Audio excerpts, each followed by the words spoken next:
So, morning, Graham. So, yeah, if you just put your microphone on, we just started the meeting, so we're just in public forum now. So, thanks very much for coming along, and we look forward to hearing from you. So, well, Your Worship, councillors, thank you for the opportunity to address you today. My name is Graham Clark, and I am a resident. Hi. Oh, Bill. Yeah, very difficult to recognise people with masks at the moment. But, carry on, Graham. Thank you. I'm a resident of District Road. The purpose of this approach to council is to request the sealing of District Road. District Road is a gravel road. It has a 60km/h speed restriction. It provides an interconnection between Western Road, that is 60km/h, and White Rocks Road, which has an 80km/h speed restriction. It is used by the residents of District Road, but more importantly, is used significantly by people travelling between White Rocks Road and Western Road. It's an interconnection road. It provides amenity value to a wider population than the residents living on the road. It is the wider motoring population that creates the greatest dust problem. It is also used by operators of farm machinery and large trucks. They aggravate the dust problem. Safety of the public is also an important consideration in the need for District Road to be sealed, as it is used regularly by walkers who become obscured by the dust of passing vehicles. District Road has also provided alternative access to Western when Western Road was closed for maintenance and flooding. The development in the area has provided the council with increased income from levies imposed. While I understand that these levies go into the general fund for allocation, councillors do have an opportunity to approve the allocation, and I believe the sealing of District Road is worthy of serious consideration. District Road is, I believe, the only remaining interconnection road within the Oamaru Western Residential District that remains unsealed following the sealing of Tutu Hill Road.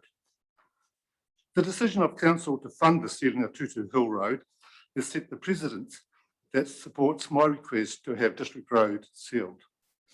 I look forward to hearing that council has allocated funds for the sealing of District Road in the immediate future. Again, thank you for allowing me the time to present this important request. Thanks, Gary. Thank you very much, and thank you for those comments. It's not a road I go along very often, but it'd be interesting to see how much development is happening along there. Certainly on the edges of that, there's quite a bit of building, of course. Yeah. Just ask councillors if you've got any questions. Councillor Wolfstein. If you could just turn your microphone off, it just allows it to go to Colin. Thanks, Graham. Thanks for what you've informed us. Just a question, Graham. How many houses are there nowadays on District Road? I know there's a big development at the David Reedy end. Well, the David Reedy subdivision is 12 houses. 12 houses left. In District Road, there would be one house.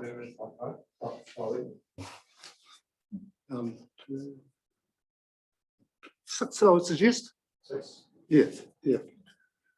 Yeah, 6. Okay, any other questions? Councillor Percival and then Councillor Hopkins. Have you got a traffic count on the road? I haven't, not to my knowledge, but just from my observation, like the residents' cars don't, sorry. The residents don't create the bulk of the traffic on that road. I believe it is used extensively by people living in White Rocks Road, travelling through to Western to head into town, and vice versa. And it was actually quite amazing the other day to see a large road metal truck go down there with a trailer, and the dust that it stirred up was really significant.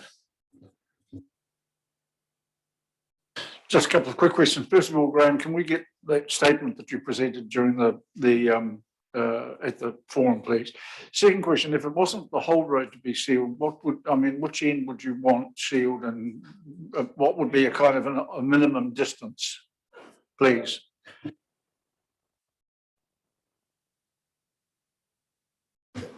I'd like the eastern end sealed because that's where I live, but there's also another new home to be built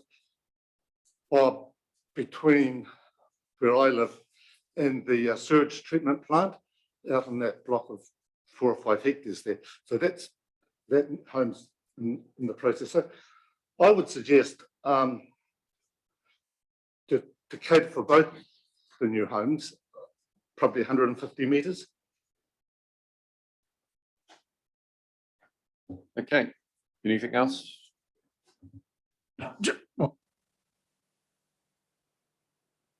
Oh, look, I was just very quickly, one of the policies we do have is a 50-50 funding share. Have you discussed with other householders on the street in that eastern end whether they would be willing to go 50-50 on, say, 150 metres of seal?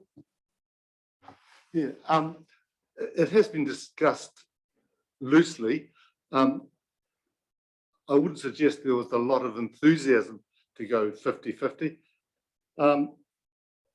Mainly because I suppose the other significant party is the one that did the development and feels that through that development they've made significant contributions to the council. I know the arguments, but that was the response I got. Personally, I'd be happy to contribute something, but I actually feel the council needs to consider, dare I say it, when subdivisions are done, what is required to avoid the situation of me coming along here to request something, because I actually feel the steering should have been part of the subdivision. That's my opinion.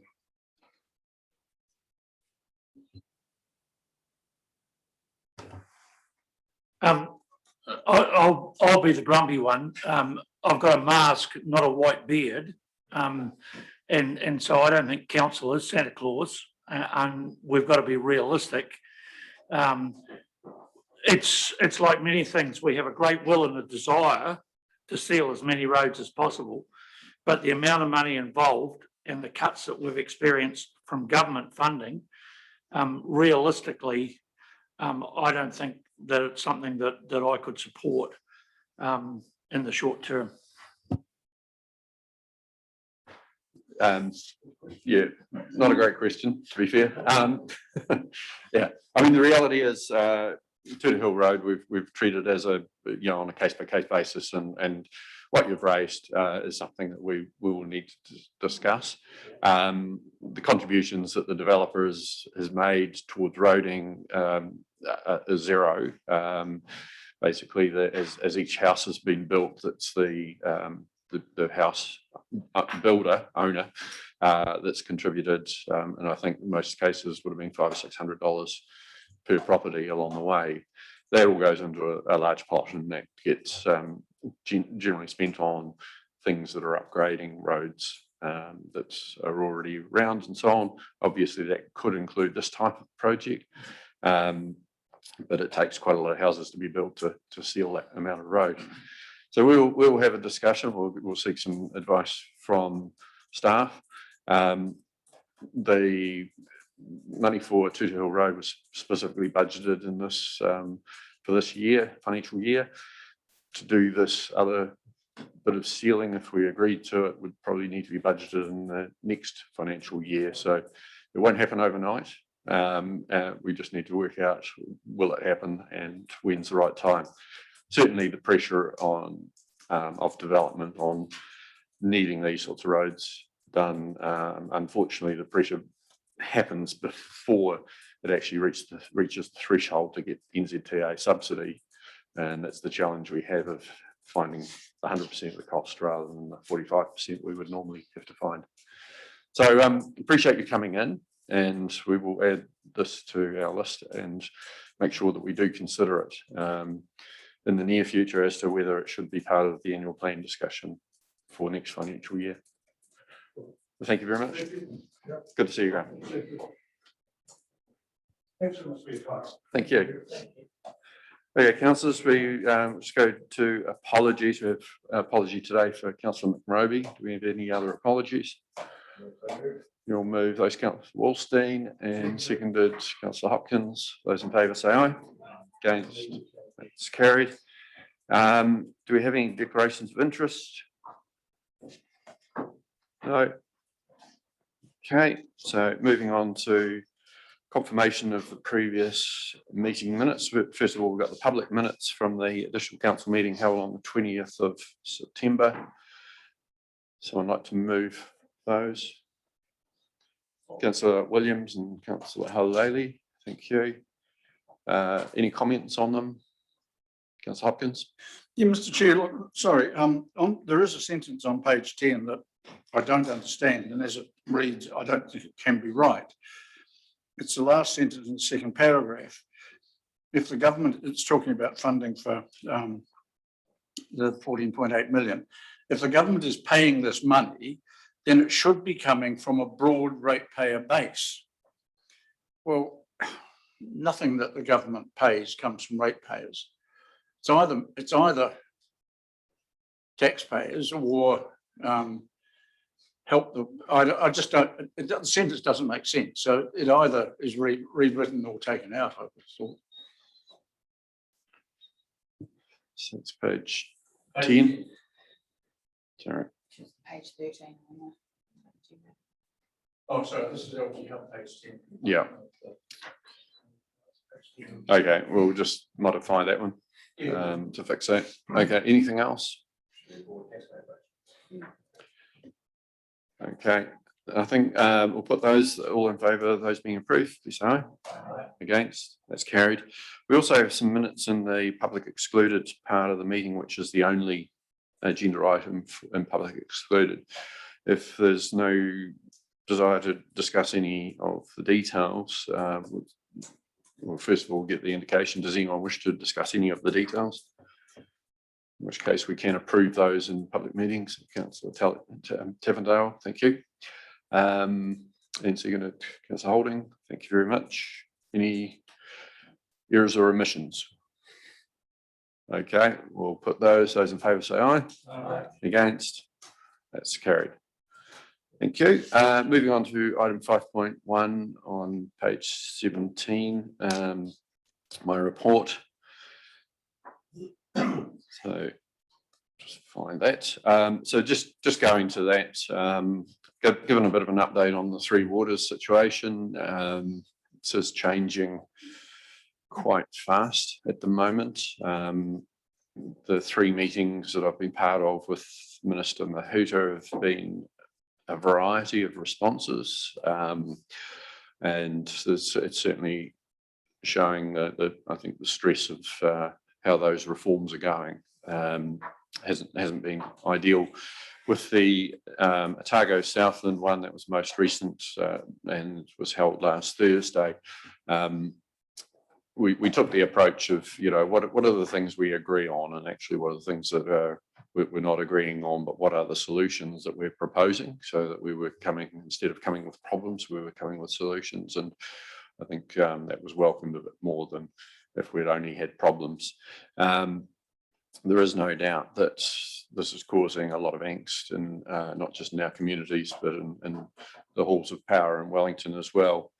And time will tell whether the government or cabinet decides to make it mandatory or not.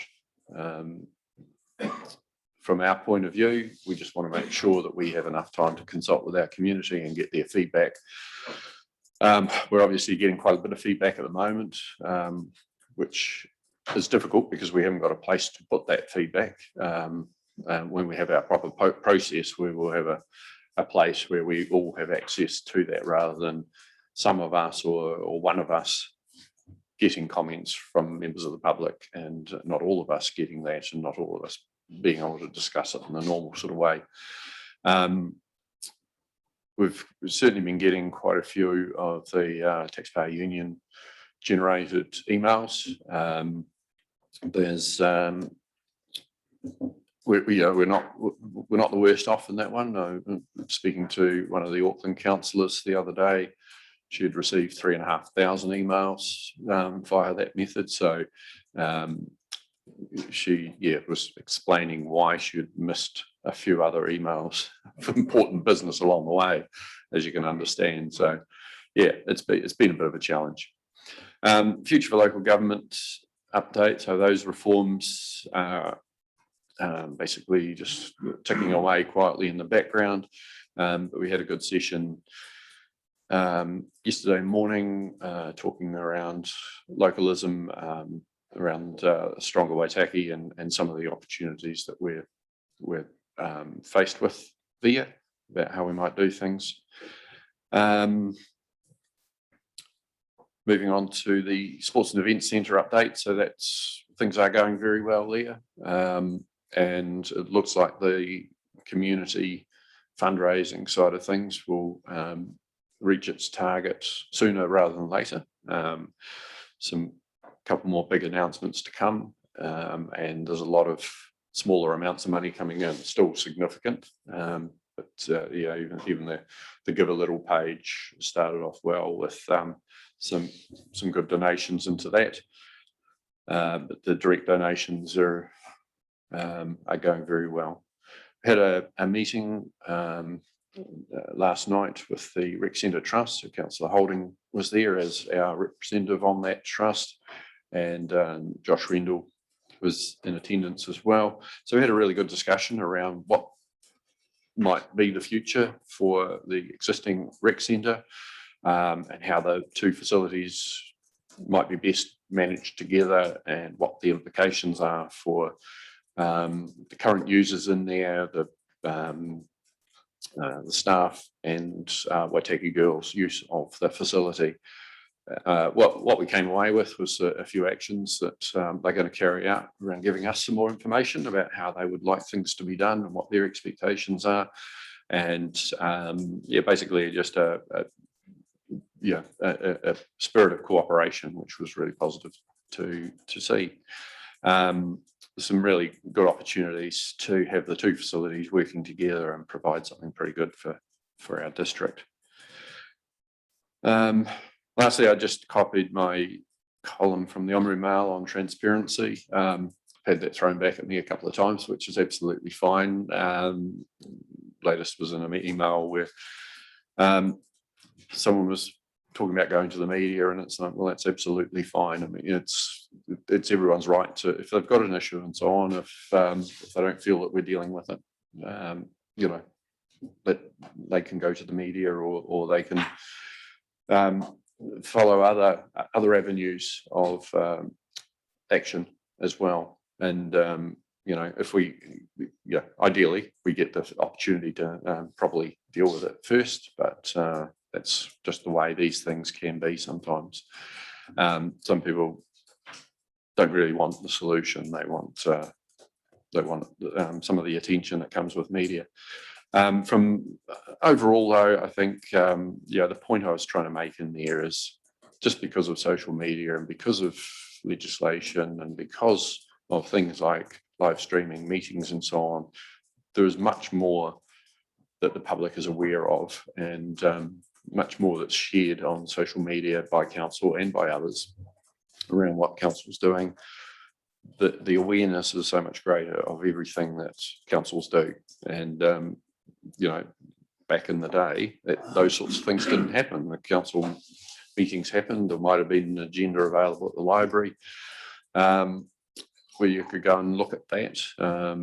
You know, you didn't necessarily have the opportunity to go and sit in meetings. You certainly we weren't able to watch them from your living room. So there's, that was really where that was coming from, and just basically looking at, this is the reality of the situation now. There's the availability of information is so much greater. Other than that, just so much other stuff happening. It's hard to deal with some of the small stuff, but it was really good on Sunday to go up to Lake Oamaru, along with Alex Harmley, Roger Cook, and Councillor McRoby, and Ahuriri Community Board member Ross Menzies, and also my wife Kerry was there.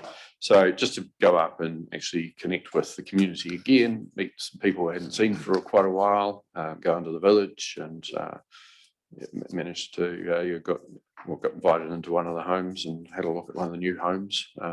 So yeah, just the feeling of that circle being closed a little bit as far as people's futures go.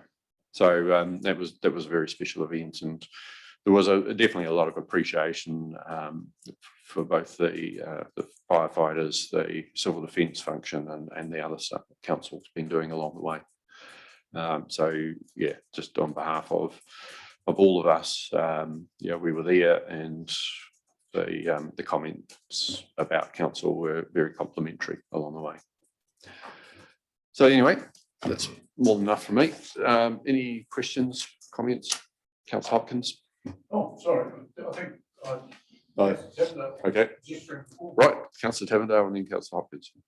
Just a quick question on the emails that have been received, I'm guessing from the Taxpayers Union. I see in our rejected messages, we've got about 90 odd emails that have come through the last few days. I just wonder if we can get an idea of how many of them are to do with the three waters and what the gist of them was. Like, I don't think we need to see every one of them, but yeah, just to have them not appear at all, you don't really know what's going on. Yeah, I'm not too sure. I had asked that they were getting put into the blocked box, and I had said if they can, just for them to be freed up to go straight through, rather than us having to go and release them. But I'm not sure what's quite has happened there. I mean, the problem with them is people who are doing those emails think they have submitted, and the reality is we haven't started the process yet. We haven't actually got the submissions going. It tells us they're not happy with it, but we haven't actually got the information out that we want to fully get out there so that people can make informed comments back to us. And that it very likely won't change their minds, but it's like, that's why we want to run a proper process where everyone can engage and know that they've engaged, and that every councillor has the opportunity to see it. Because I think the Taxpayer Union might have missed one councillor off, so he's been quite lucky not being hit by that barrage, but equally it's meant there's a gap in that information. Yeah, I totally understand where you're coming from. I think we can take it with as much importance as we choose to, but when there's an email that is addressed to a councillor by name, whoever it is, I think it's important that we're aware of it. Yep, and that was the intention, as I say, for them to have come through. But IT will follow that up. Councillor Hopkins? Yeah, look, a couple of questions. One that's got nothing to do with your report, first of all. We had a member of the public here. No, we had a member of the public. This was a public meeting, advertised as such. They clearly have been told to leave. Why? Out of curiosity.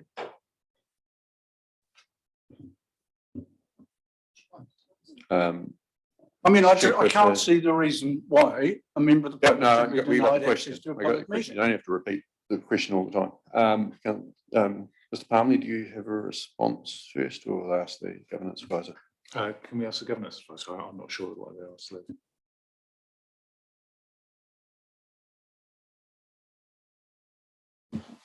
Through you, Mr. Chair, at the moment we're at alert level 2+ for local government. We need to have 2 meters clear from a member of the public to all of our elected members and our staff. We can only do that if we have a clear desk at the front. The last meeting we put up a notice on the website saying that while we are at alert level 2+ for local government, we cannot accommodate members of the public in this facility. So we were directing the public and the media to the live stream. Today we have a problem because Facebook is down. That's beyond our control. So what we have put up on the website is that the meeting is being recorded, and the recording will be posted on Council's website as soon as practicable. We had one member of the public who registered to speak, and with the Mayor gave permission to do that. But as you saw, we had to move our group managers away from that desk. And when that gentleman came in, he was actually sitting closer than 2 meters to one of our group managers and to another member of the public. So that's why he was asked to leave. Thank you.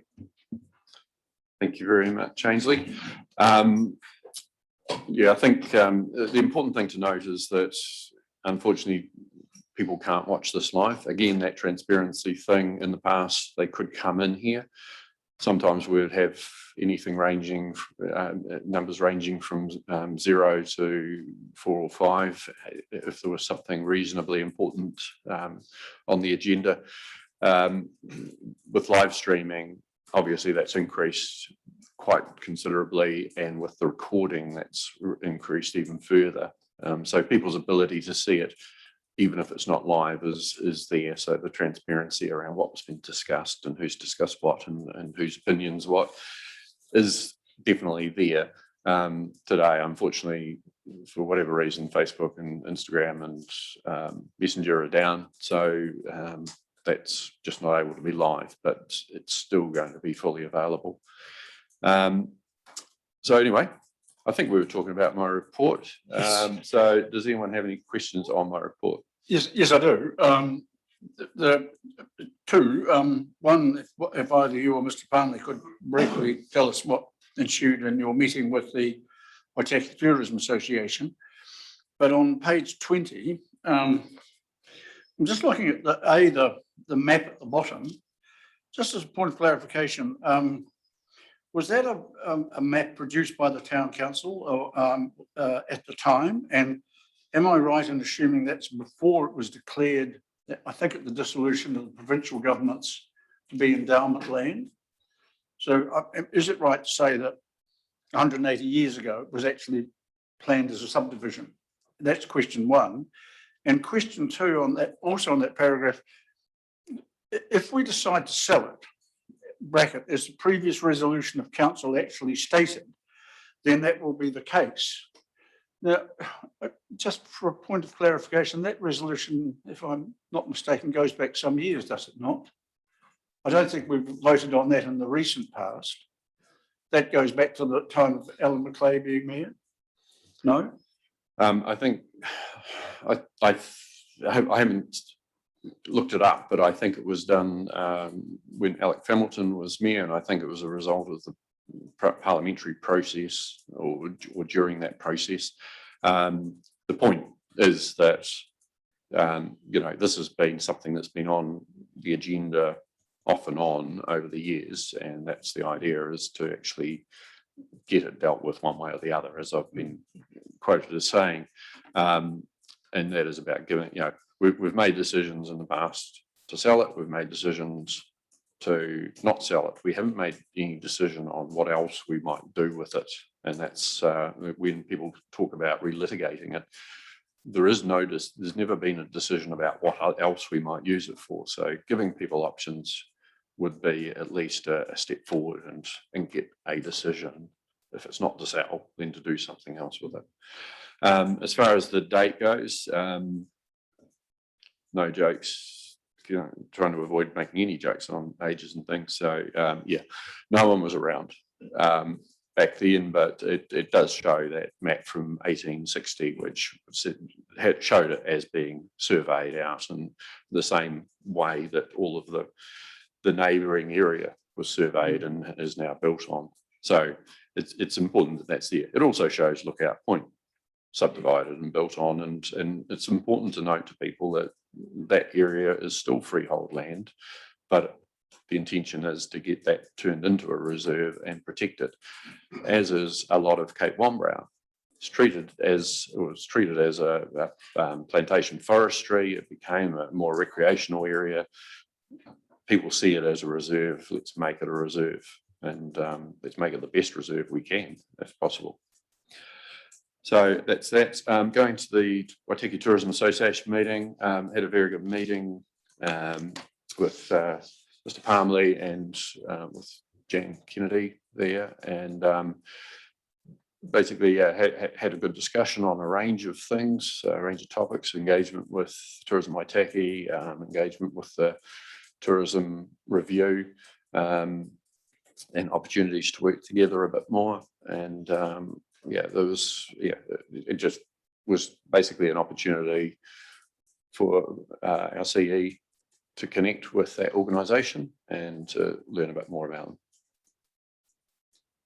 Okay, any other questions, Councillor Kingan?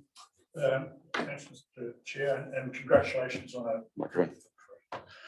congratulations on a good report. And I mean, the meetings that you're attending, the list seems to get longer and longer every time. But anyway, well done on that. I want to draw your attention to the last paragraph on the second page, where there's a bit of mention made of COVID. Not a big mention, but I think COVID's a really important topic that we should be discussing today. And I was going to ask you the question of just what the percentages are in our district of having people vaccinated, because I had no idea. Anyway, yesterday afternoon we received an email, or a lot of us did, with some numbers on it. And it seems like we've got 50.8% had double vaccinated, 24.9 had one, and 24.3 have not had any vaccine at all. I'm alarmed by the last figure. And according to the notes that we were given yesterday, we are 15th in the country. And the likes of Kaikoura and Central Otago are 1 and 2. Those are the figures that were on this particular bit of information. But we at 15th and 24%. To me, we've got to do something about this. If we want our country to open up and get going again, we've got to get more people vaccinated. So my question is, how can we do that? Yeah, it's a good question. And I did manage to get an email from the Mayor of Central Otago this morning, which had that list of figures in there, and for some reason he underlined Central Otago along with Waitaki, and way all down in the pack he put a circle around Clutha, which happens to be his brother is the mayor there. I don't think it's a competition, but if it was, we're not doing as well as we could and should, and there are a number of initiatives underway at the moment. So we've certainly been working with the Public Health South and the DHB around how to get to the people that aren't there at the moment. I think you can essentially say we've got around about 75%, because if you've had the first vaccination, almost all those get the second. So that 75% is taken care of. It's the other 25% that we do have to focus on, as you point out. So we're working with those organisations to actually set up meetings with some of our social agencies and so on to talk to them about how best to get in better penetration into those areas that aren't getting them. We're going to be having also a Zoom meeting with businesses doing the same thing. We've got some businesses who have been very proactive and been great, getting all of their staff, giving them easy opportunities to get vaccinated, and we need to roll that out further. So we'll be doing more of that. We will be getting one of the vaccination buses up at some stage, and they'll be actually going around places along the way as well. But I'm just going to ask Councillor Halaleli just to add to that, because I know she and her team have been doing a lot, not just for Pacifica, but for the wider population. So Hannah, could you add to that? Yes, sure. Thank you for the question. And I think it is important that we do keep this at the forefront of our mind in terms of our strategy to try and vaccinate as much of our population as possible. So I am aware at the moment that Waitaki is sitting at around 75% of our residents, eligible residents, that is, those that are enrolled with a general practice that have had at least one jab. Some of them have had 2. I know our Pacifica stats are sitting at around 68% that have had at least 1 or more. So there is ongoing work that has been undertaken. I know our local GPs are trying to do their best to try and vaccinate as well. And my team on the ground, from a community provider perspective, are running clinics each month. So just reaching out to the rural areas, particularly areas like Palmerston, Waitaki Valley, looking at what the demand is and what the needs are. So I think it is a good time just to kind of revisit what our strategy is and looking at different ways that our council can continue to work with Wealth Health, Primary Health, DHB and our local providers and stronger Waitaki to try and provide the access as well. So it's we are undertaking a pop-up clinic at the Oamaru Youth Clinic Centre this Saturday, and we have another clinic at the end of October. So they will be running ongoing. Thank you. Great, thank you very much. And thank you to you and your team for all the very good work that they are doing. It is making a major difference and it's very helpful. One of the things I wanted to talk about with our CE is whether we may have some of our call centre staff available to do any outward bound calls and just to try and help take some of the load that currently your team is carrying. So there'll be a question for discussion for later on. I should say too that I did reply to Tim Cadogan, and I did point out that part of the problem is that Waitaki has never ever had a case of COVID, which just goes to prove that COVID doesn't like paradise. However, we've got to be more proactive and we've got to get on with it. Councillor Wallstein. Yeah, thank you, Mayor Kircher. I'd like to just also thank you for your report, and also on the Three Waters update. I think your comments there go right to the heart of the matter, and just explain what it is. And I appreciate your comments on the government's advertising campaign being a further hindrance to local government, and just saying that it was a lazy, intellectually bereft campaign that cost a great deal and achieved nothing, which is exactly what it was. And I just felt disappointed by it, because I think the government had been talking about a partnership between central government and local government. And to me, that advertising just totally undermined any thought of any partnership, from their point of view. So I thank you very much for raising that point, Mayor Kirch, and I agree totally with your sentiment, and I think it was an indictment on government's true state of mind. Thank you very much for that. Councillor Hopkins. Yeah, look, I'm just looking, Councillor Kingham's quite right to draw our attention to the email we had yesterday with the numbers. And perhaps just looking at it literally right now, it maybe demonstrates how the truth of Disraeli's old comment about three kinds of lies, damn lies and statistics. Because if you look at number one, Kaikoura, they've got 57.5 double vaccinated and 16.21. If you look at us down at the bottom, 15 people double vaccinated and 24.9% single vaccinated. If you add those two together, we're actually ahead of them.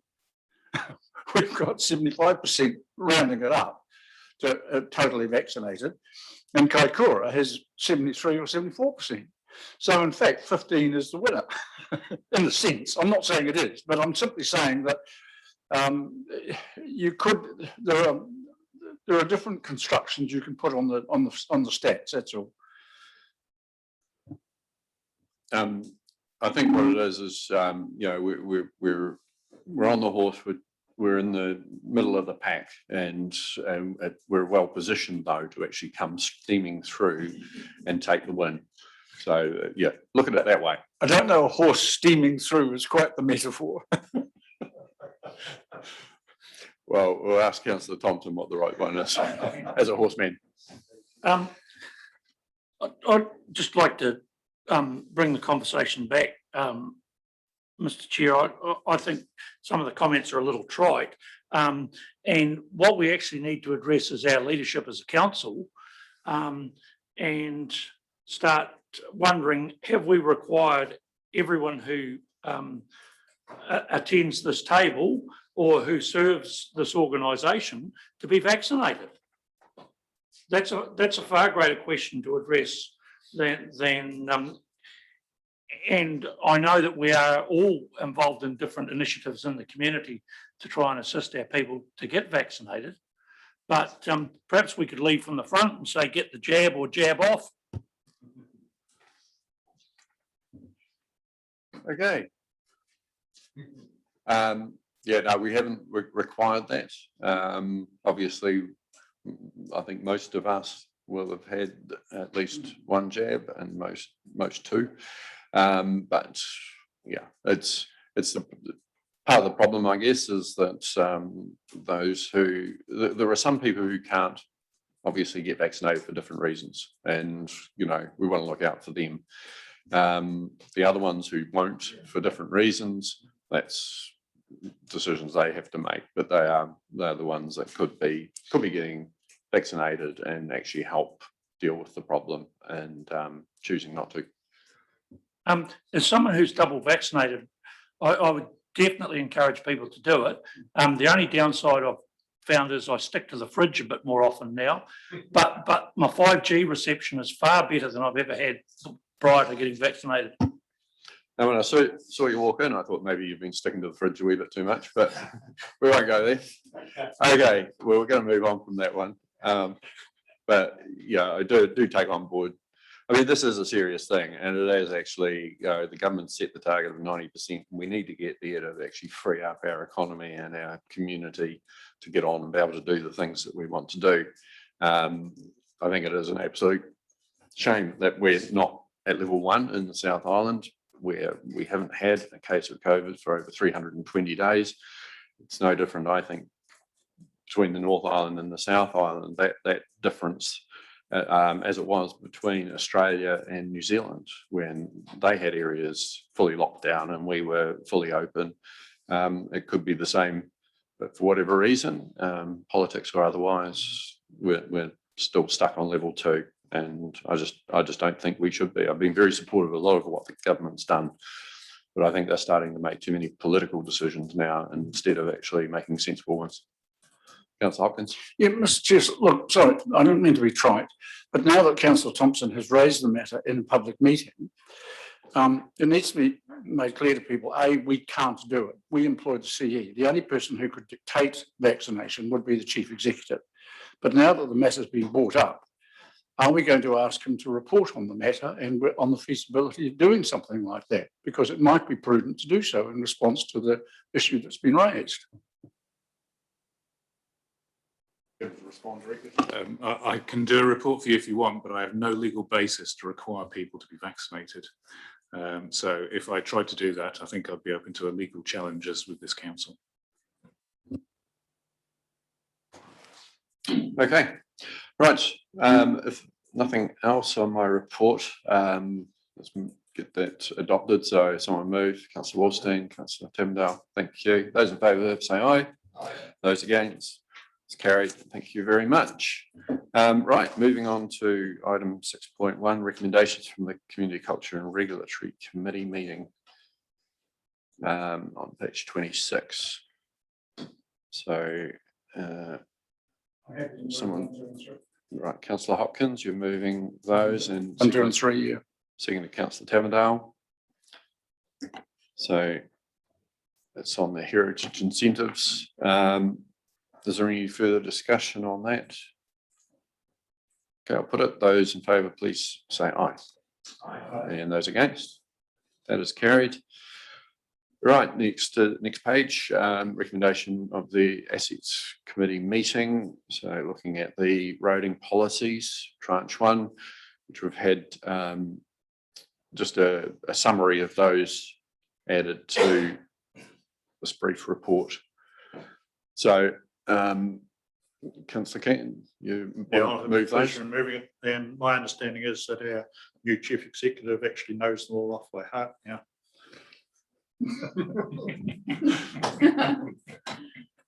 We won't give them a test right now. If only we had time. Do we have a seconder? Councillor Thompson, thank you. Okay, any further discussion? Councillor Hopkins? Look, I just have a question. On the page 28 and 29, there's a number of references to policies that have been adopted with the new policy based on council website statements. And I'm just trying, some of them or others are described as existing. So are these adopted draft policies? And when have they been? I mean, I don't recall them coming to us for formal adoption. Maybe they have, but what does that descriptor, and it appears several times, adopted new policy based on council website statements. What does that mean, please? I'll just ask Mr. Hope to respond directly to that one. If you can turn your microphone off, Councillor Hopkins. Oh, sorry. So all that it means is, I mean, the purpose of this exercise is to bring together essentially all of the policy guidelines and other guidance that has been passed through council or through an assets committee in the roading space, and to bring all of those together and to formalise those as policies rather than as guidelines. So a lot of these cases, matters were published on the internet, published on the council website. They considered official advice. So it's really just bringing all of those together and formalising them. So it's not changing any of the practice or any of the information being provided to the public, just bringing it together in a single document. So I think these, obviously they went through the assets committee, and there was opportunity for members and non-members there to question if they had any particular issues with any of them. I know Councillor Kingan did go through all of these and in the process memorised them all, as obviously the CE has. Oh yeah, maybe not. They were presented. They were Carry on. presented to that assets committee as draft policies. So I'm presuming that this reference to things being adopted is that we've adopted some draft policies, because as I understood it from Mr. Harrison at the assets committee meeting, there would be some public engagement with these policies at some point. That once the tranches 1, 2, and 3 had been finished and all the policies had been amended, reconsidered, and reviewed. Yeah, I mean, the idea is to bring all of these various disparate policies and whether official, as in they've been through council, or they're official because that's the way we're working and that's what's published on the website, is to bring them all together. If there are issues with any of them, there's opportunities to look at them again. I think at the moment we can adopt them as the recommendation as is, and if anyone's got any individual concerns, we can look at those individually along the way as part of the overall process. This is tranche 1. I think there's 3 tranches altogether. So yeah, there's opportunities to still raise them. If there is a problem with anyone, I mean, it may be just a case of here's a common sense change to us and we can adopt that reasonably easily. Others might be, well, we need to run a public process with this, and that will take longer and need to be slotted into the program, depending on how we prioritise it. Mr. Hope, anything else to add? Yeah, I think because these have all been in the public in one form or another, that's why they're being treated as policies rather than draft policies. And so there'll be policies in place that can be amended at the end of the overall process if required. Thank you. Councillor Tavendale. And my understanding was that the tranche 1 were ones that were seen as not needing so much public discussion, and that the tranche 2 was more the contentious kind of ones that they thought were probably worthy to go out, rather than overloading with goodness knows how many policies to go out to the public that no one's going to bother reading. It's just information overload. So it was trying to just plan that a little better to get the ones that were actually going to be of interest to the general public. Okay, anything else? Put it, those in favour say aye. Aye. Those against, that's carried. Okay, now moving on to page 30, road stopping portion of Redcastle Road. Councillor Tavendale, you've moved that. Councillor Thompson, seconded. Any discussion? Okay, put it, those in favour say aye. Aye. Against, that's carried. And then road stopping for the unnamed road off Cameron Road at Papakaya. Councillor Kingan, Councillor Wallstein, moved and seconded. Any further discussion? Okay, put that one. Those in favour say aye. And against? That's carried. Next page, page 31, cemetery fees and Dumback camping fees. Again, considered at the last Assets Committee meeting. So just a quick summary is just evening out a little bit more of the cost differential between burials, etc., on weekdays versus the weekend. Still showing a difference because it is weekends and it's usual reasons why it can be more expensive on weekends for things, but just making it less of a barrier for people who, you know, that might be the only option for. As far as Dumback camping, yeah, we certainly hope that helps increase the numbers, which will increase the revenue over and above what we're already getting, but certainly the benefit to the local community there. So, is someone happy to move? Councillor Thompson, Councillor Halaleli, thank you. Any discussion? Those in favour say aye. Aye. Against? Carried. Right.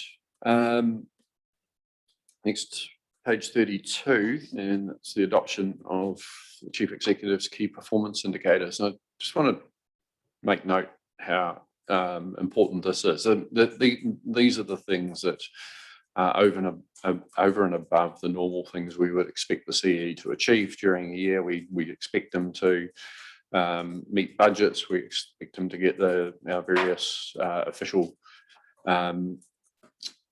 things like annual plans and annual reports and so on done on a timely way. These are more specifics around how we want to direct the Chief Executive and for him to direct his staff to make sure that progress is made on a number of items. Most importantly, this is the first time we've actually done this in public for quite some time, maybe forever, I'm not sure. But I appreciate Mr. Palmley's openness to actually having these in public. I think it's an important message to send to the community. These are the things that we're prioritising and the things that we think need to have the special status on them of being part of the key performance indicators for our Chief Executive. So, Mr. Palmley, I'll just hand over to you just to introduce this. Thank you. Yeah, I think I'll just comment on the issue of openness. I think, you know, as a public servant, I'm here to serve the community, and so I think it's really important that the community knows what my focus will be and what you will hold me to account for. So I'm very happy to have these in public and then to report back on the progress against those KPIs on a regular basis. As Mayor Kircher has said, this doesn't represent everything that I'll be working on with my team, but it represents the focus and the key priority areas. And there's a lot of business as usual things that will still be going forward that I'll be working on with the team. But as it stands, this represents a really substantial body of work, not surprising really, with a lot of reform in the pipeline, which will be occupying my attention and the attention of the team going forward. I just wanted to explain a bit about the approach. So I'm not overly familiar with the approach that's been taken in the past to the KPIs, but what I've tried to do is set out an approach that looks at the medium to long term as to what's going to be achieved, but then tries to focus it down as to what that means in terms of specific actions for the year. So in the table at the appendix there, setting out the KPIs, you'll see it sets out the overall outcome to be achieved, which tends to be medium to long term, and able to describe what it might look like to people out there if we're successful in delivering this. It links then to your strategic framework that you agreed as a council, which I think is important. We show that how what you're asking me to do is linking to what you've agreed overall the council is trying to deliver. We've put in there as well in the table a link to the council mark where that's relevant. Then there's some measures of success. So these are the things we're going to look at to see if we're delivering and will be a key focus of the reporting. and then some key milestones. I think one caveat I'd put on this is, given that a lot of this is externally focused and connects with the work of the region, some of the national reviews that are happening, that not all the timetable will be in my gift. So the first one there around the future for local government review, not all in our gift, but it's about what, ensuring that myself and the organisation are focused on what we can do to influence that for the benefit of the communities of the district and for the benefit of the council in being able to serve the district well going forward. So I'm not going to run through all the detail, but needless to say that the KPIs are focused on a number of key areas. So future for local government review, and making sure that we are a leading council in that and active in that, in securing the best opportunities for our district. The Three Waters reform and taking that to a conclusion, again, looking for the best outcome. And so not prejudging what that will be, but looking for the best outcome for our community. And I think we're in a position at the moment where there's a lot of information still to digest to determine what the best outcome might be through that process. The district plan review, which will clearly influence the shape and development of the district for many years to come, and seeing that through to a conclusion where we've got a district plan which is fit for purpose and up to date. Look at our governance, decision making and accountability. We've had a lot of talk around the table about making sure that we're more efficient and more effective in terms of how we take decisions, and that you're supported effectively in your governance role. And then what is effectively a series then of key pieces of strategic work around our property, and making sure that we get the best value for our community from that and its various uses. Developing a longer term plan for the airport, a key economic asset that we need to make best use of, and a shorter term business plan as a first step towards delivering that. Procurement, which we've discussed already around the table, which we're making progress on, but we still have more to do to make sure our procurement delivers best value and delivers the community outcomes, the wider community outcomes that we want to see. And then economic development and tourism, ensuring that we have a fit for purpose strategy, and that we review how we're set up to deliver that effectively with our partners. And I think that the with our partners bit is really important. It's not just about what the council does, it's how we interact with the business community out there to ensure we deliver effectively. The sixth area, quite a large area really in terms of our organisational capacity and resilience, and I would speculate that the number of things we might do in that area will increase. We're an ambitious council, which is a good thing, and we need to make sure that we have the capacity and the resources that we are using in the most effective way to deliver on your priorities. And then the final two there, last but not least, around the Sports and Events Centre, high profile community projects, really valuable in terms of the development of our community, making sure that we deliver that well and deliver it on time. And then finally, the Forester Gallery, to secure the funding for that, to realise our aspirations in that. So I'm happy to stop there and open up to questions. I haven't got into the detail, but I'm happy to answer questions on any of the detail in the appendix. Thank you. It's a very good summary of the KPIs that we've agreed between us on, and we'll see hopefully some good progress over the next 12 months. Yeah, as you stated, I mean, there are some things that you don't have full control over, and I think we need to give that assurance that all of those sorts of things will be external pressures and so on will be taken into account as we ultimately see how these progress and what progress has been made over the 12-month period. Right, do we have any questions or comments? Councillor Hopkins. Thank you, Mayor Church. Yeah, look, a comment and a question. I'll ask Mr. Palmer if I may the questions first. I think it's amazing that this document is in public, and it's good that it is. But since it is, I have a request. I think we know what AP and pH and so on mean, but I believe since it is now public, everything should be explicit, and I'm assuming those are names, and if so, they should be fully expressed. The other question I have is that with regard to this officer lead, are we telling you who's going to lead this, or have you chosen these people? Because I don't, if it's the former, we're not entitled to do that. So in terms of your last question there, that's myself setting out who I envisage will lead on these particular areas of work. So yes, I just then my request would be that everything in the public document be amplified fully so that names would appear as names other than initials. I think those are to serve our purposes. It's not for the public to hold those people to account or anything like this. This is all about the CEO, and it's for our information. It's just a level of detail that wouldn't normally be in here, but it's been shared with us as the governance team. So yeah, we would just need. Can we move on from? Yes, fine. It is now public though because it's in the agenda. But the one comment I would make about the 8 KPIs that Mr. Palmer has summarised, I've expressed this concern before. I still would like to see 7 and 8 treated equally.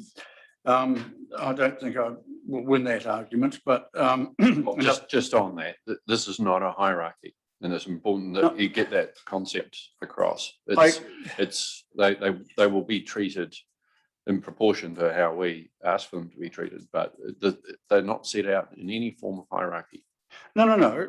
But one says to deliver, the other says to achieve full funding. Personally, I would like to see both saying to deliver a new Waitaki Sports Event Centre, to deliver the Forester Gallery Stage 2 expansion or extension. But the one thing I would ask councillors to consider possibly changing on 7 at the moment, to deliver a new Waitaki Sports and Event Centre, that's absolutely unconditional. I mean, the purist could say, Alex has to do it, whether we get the funding from the community and external sources or not. And I would just like to see that amended slightly to read, to deliver a new Waitaki Sports and Event Centre as agreed by council. That's all. Because I think you're just trying to add words for the sake of adding words. No one expects Mr. Palmer to be building a centre unless we've got the full funding for it. It starts becoming nonsensical about how much detail you actually have in these.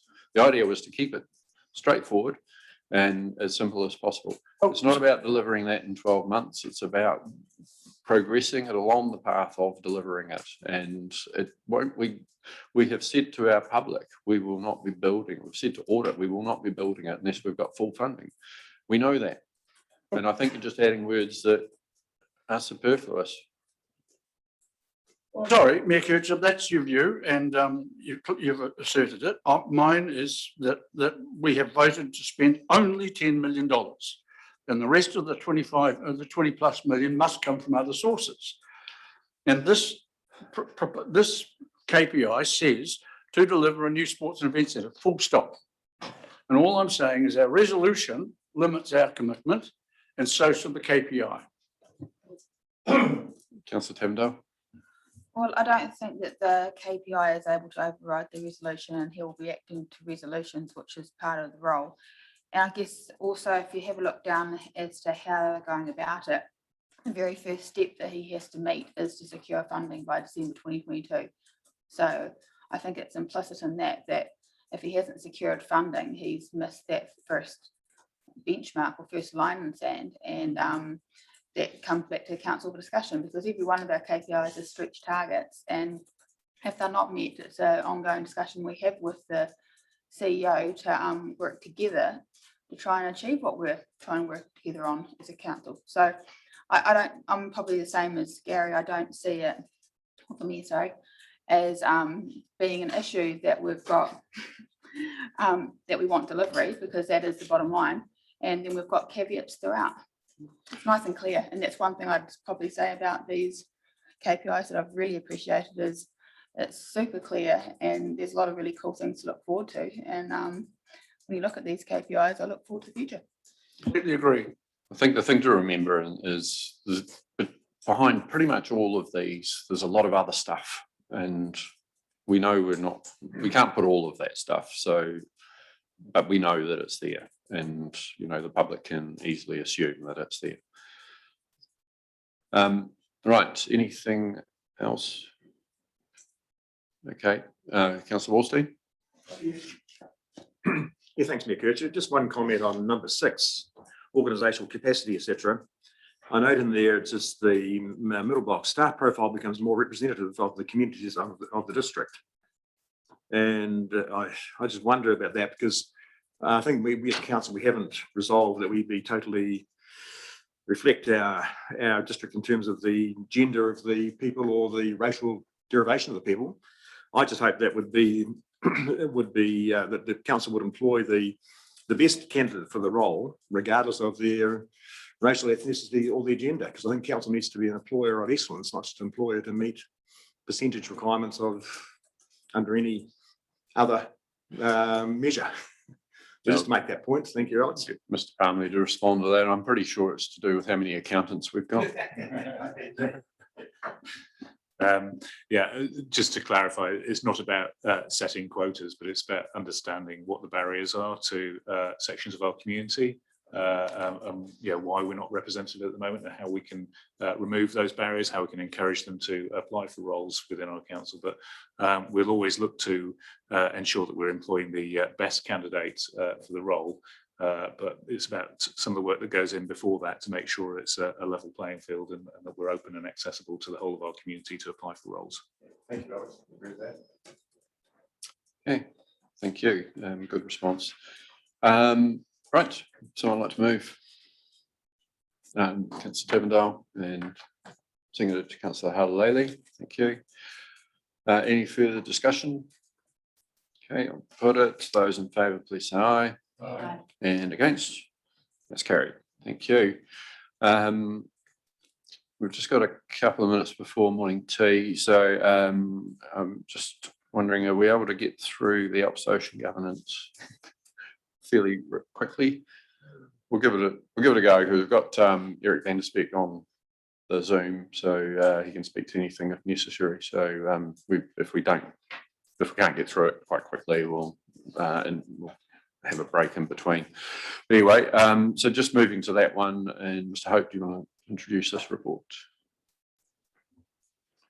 Yeah, so thank you, Mayor Kircher. Yeah, I don't disagree with the Mayor's ambition. This has been well discussed. It's generally sort of a draft agreement between the users and the two district councils. Really, the intent was, after 10 years, the governance structure and operational structure of A2O needed to be reviewed. I think that was recognised, and this is the result of it. So, yes, Eric is available to answer any questions in detail, but hopefully this is a reasonably straightforward item. Thank you. Okay, so do we have any questions? Councillor Tevendale? Yeah, just on page 52, around the membership, the number of members have been stated for all the ones apart from the Papatipu Runanga. I just wonder if there is a expected number of members there, or if it's sort of unlimited, or how that works. The reason it's not stated is because we want to have a discussion with them. There are 3 Runanga which are involved in the area of the Alps to Ocean, and we're basically keeping it open as to whether they have a representative each, or whether they have one representative to speak for all of them, or how they want to deal with that. So we're not trying to commit to that number. So it'd be between 1 and 3 though.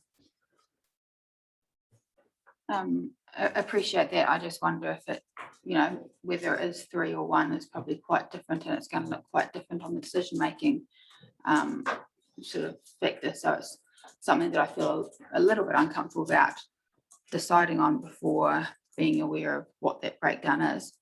The only other thing I was going to mention was on page 54, under the key goals, down the bottom there, the 3rd bullet point about building relationships, and it's got all the councils and Department of Conservation in there, and I thought the Runangas should be named there as well. Yeah, think there could be, should be, yes, they can be added in. And just ask Eric if he's got any comment on the Runanga representation.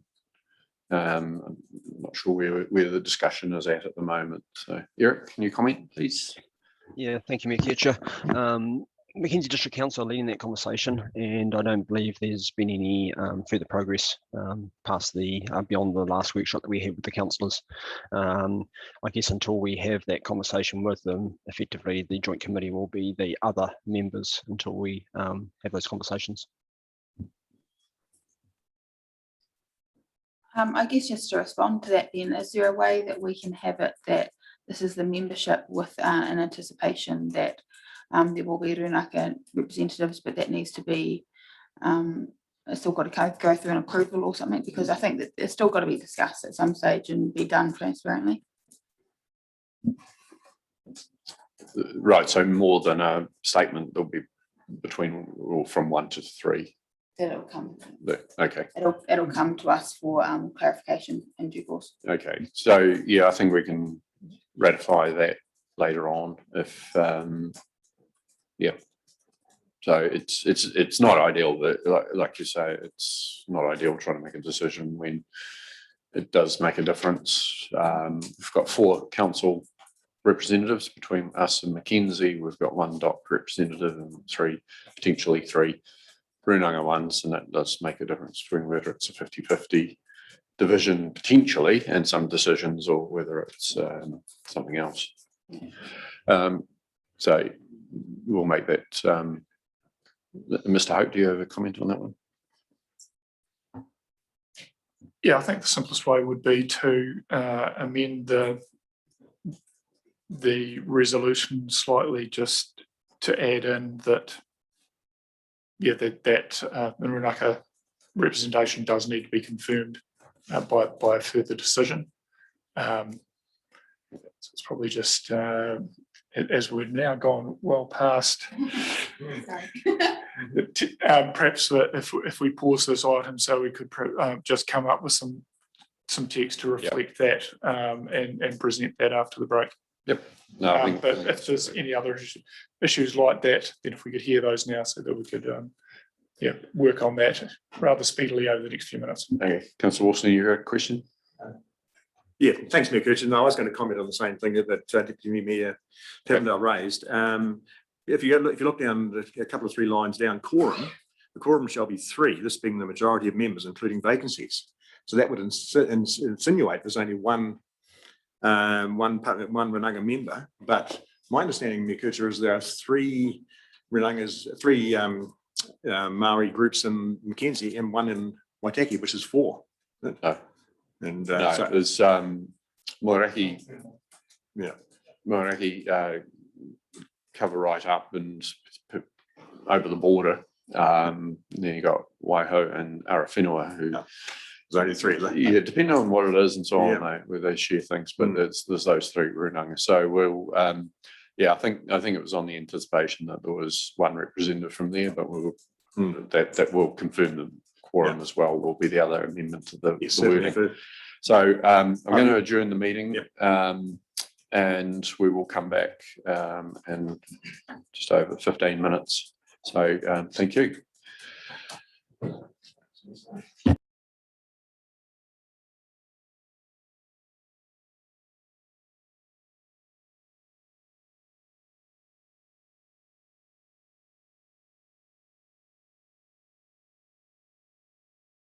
Welcome back, everyone.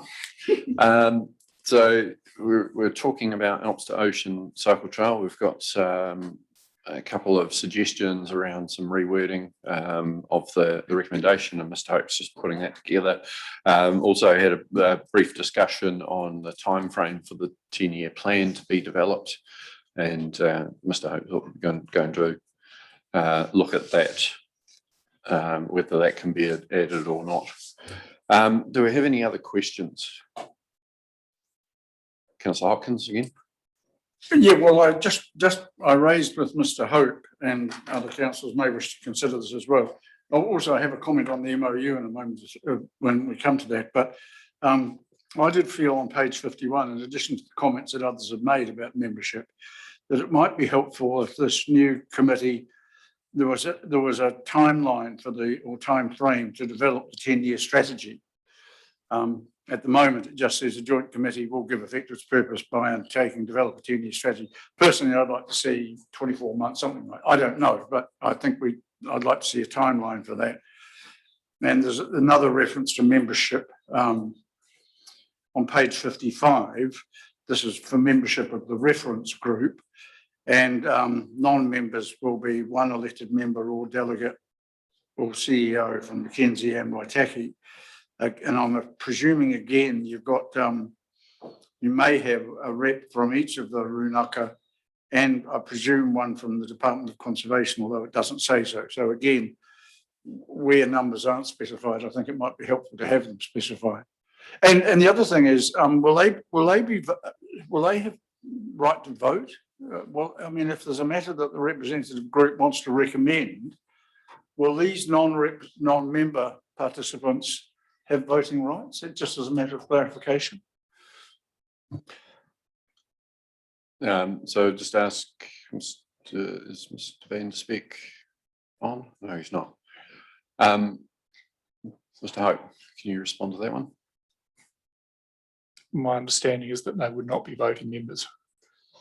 I mean, essentially, that's why they're non-members are. I think are not, they're the voting members of the governing body rather than the advisory. Thank you very much for that. Okay, any other questions? So, Mr. Hope, sorry, Councillor Wallstein first. Thank you, Mayor Kircher. Just want to do minor points to raise on the way through. The next page, operating philosophy. It's page 56 of convene. Can't see a number on page 53 is popped up now on the bottom. Operating philosophy, clause number 5, paragraph 5 talks about the significant majority, and 6 also significant majority. What does that mean? To me, it doesn't mean a majority. It means more than a majority. So I'd like to have that clarified as to what that means. Whether it means 75% or whatever significant means in that context. And just carrying on the advisory forum, now on page 59 of convene, 56 of the which this is for the advisory forum, talks about standard term appointment will be 2 years. The maximum term of service will be 2 terms, which is a maximum of 4 years. And I wonder with the reference group whether there may be people on there whose wider involvement, if you like, or value to the reference group may be of very good, well received, of good value. And 4 years is not a long term. I wonder whether that to the maximum term of service will be 2 terms or extended as agreed by the joint committee. If there is someone there whose knowledge and experience is of value, which we don't want to lose. Yeah, I think on that one, it was in part because, there should be a reasonable number of people to choose from. And one of the problems is that sometimes you don't get that refreshing happening. People aren't as engaged as much. And I think there's possibly that may have occurred where there's some dissatisfaction amongst members. They're not seeing things happening the way they would want, and they're not getting the opportunity to have input the way they would want. So I think it is intentional for that. Take on board what you're saying, but just counter it with that comment as well. Yeah, thank you, because there are like the membership. There are 4 local tourism industry reps, 2 proximity landowners, and other stakeholders nominated by the Trail Joint Committee as needed. So at least 6, if not more, members, and to have one who may be there longer than the 4-year term, maximum term allowed. I don't think that person would be able to overwhelm the rest of the members, if you like, but there is a member who I think may well stand for it, whose knowledge in the industry is very valuable. Yeah, I think if there was a shortage, it would need to come back. Shortage of the right skills available, need to come back to our council and Mackenzie to look at that.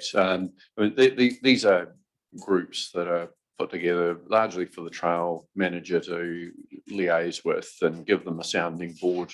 And I think you do want, they're not going to be decision makers as such, but they're going to be a cross section. And I think to have a good evolution of that cross section is a healthy thing because of the length of the trail and the opportunities, to focus on some parts or others in some cases.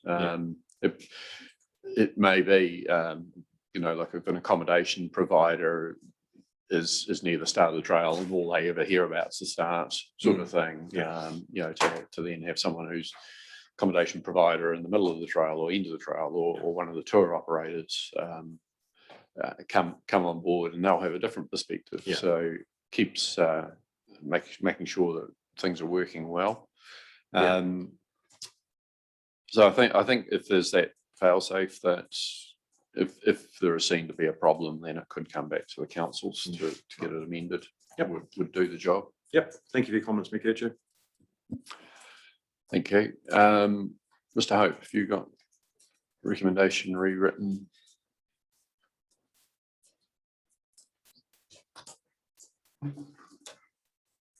So I think we could just add to one, subject to the confirmation of the Papatipu Runanga membership being established and presented for confirmation at a later meeting.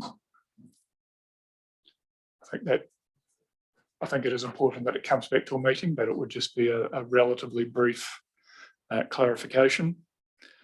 And then I think a new resolution that's just addressing the 10-year plan and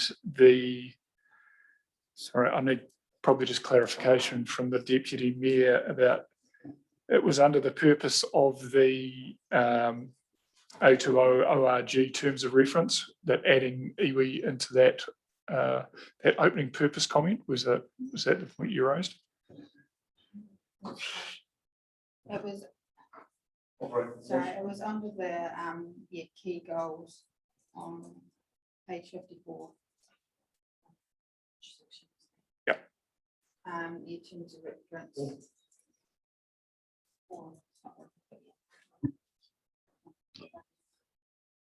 Do it. Push my friend. Yeah, sorry, it's under terms of reference. Number 2, key goals. The third bullet point down is building effective relationships, and I thought the Papatipu Runanga should be part of that. Does it make sense?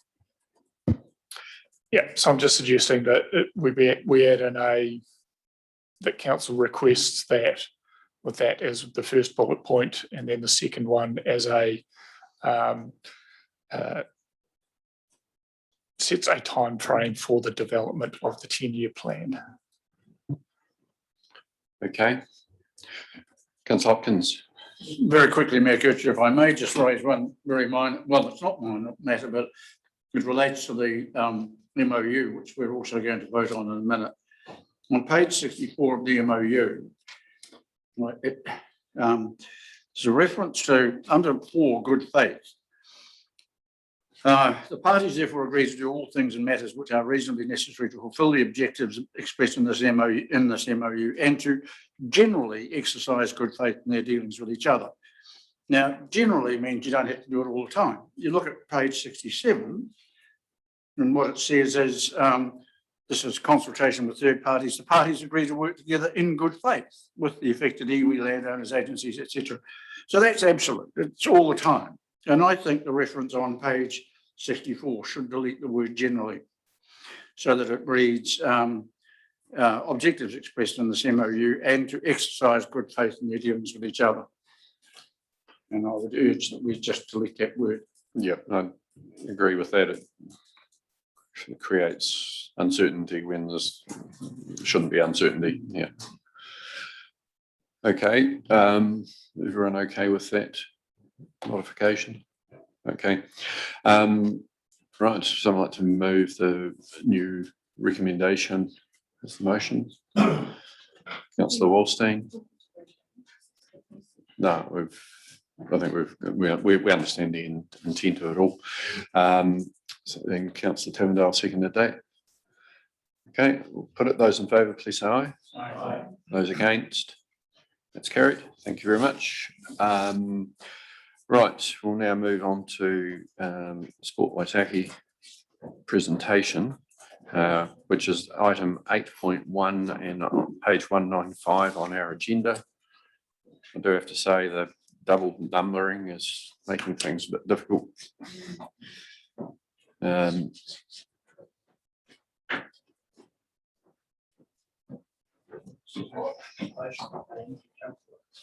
Right, so we welcome to Chamber representatives for Otago and Sport Waitaki. So welcome to you both. Actually, we're supposed to put all ours on, so Just clarification, can you give us that page number again? 195. yes, 195.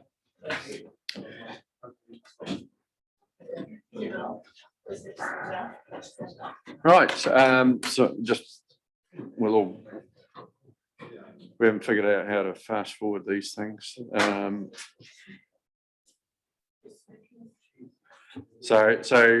Councillors, with the new software we've got, if you push the wee pages in the middle of the wee icon down the bottom, and that goes from one.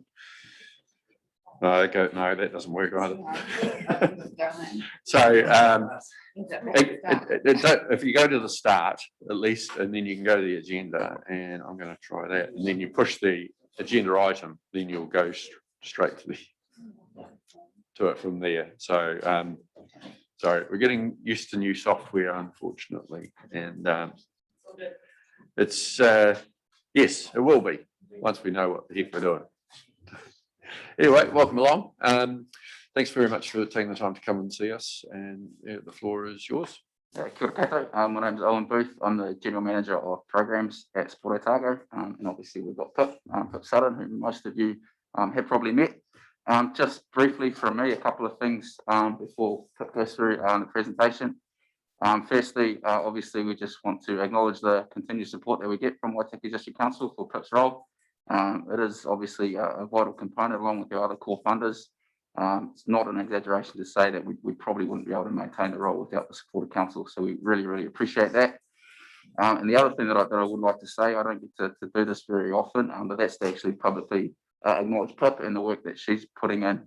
She's been absolutely awesome for us in the last year that she's been here. Difficult coming in from out of town, new to the area. But she's involved herself in the community and has really got amongst things, got involved in some new projects, taken some big risks, and we're really, really appreciative of the work that she's done. And I think that you guys in the Waitaki community are very lucky to have her in the role. And hopefully we're gonna see some of the stuff that she's been through. So yeah, over to you. Thank you. Yeah, there's I know most of you guys. I don't know a few of you, but Isai and Pip Sutton. And yeah, I've been here for a year now. Holy. Yeah, it's been awesome. So, I don't really know how to do this here. So obviously, Sport Waitaki and Sport Otago, our vision is to get every Otago whānau active every day. It is a big ask, but obviously trying to do small things along the way is our key. So there we go. I was new to this role. I was new to the area. I am from the North Island, and I've tried to get people not to hold that against me, and I think it's worked all right. So at the very beginning, I definitely spent a lot of time establishing relationships and connecting with others, seeing what is already happening, as well as, yeah, kind of using my knowledge of my past to make some steps to go forwards. Biggest one that I think has been really cool is obviously bowling. In perception in and around people's thoughts on it's an old person sport, and just trying to do a few small things to help them. So that was quite a big one. Also, and it is still continuous at the moment, is updating our database in contacts. So obviously for everybody, if you're new to the area, if you're already in the area, if you're wanting to start something new, having different options and knowing what's going on with the right contacts is quite key to that.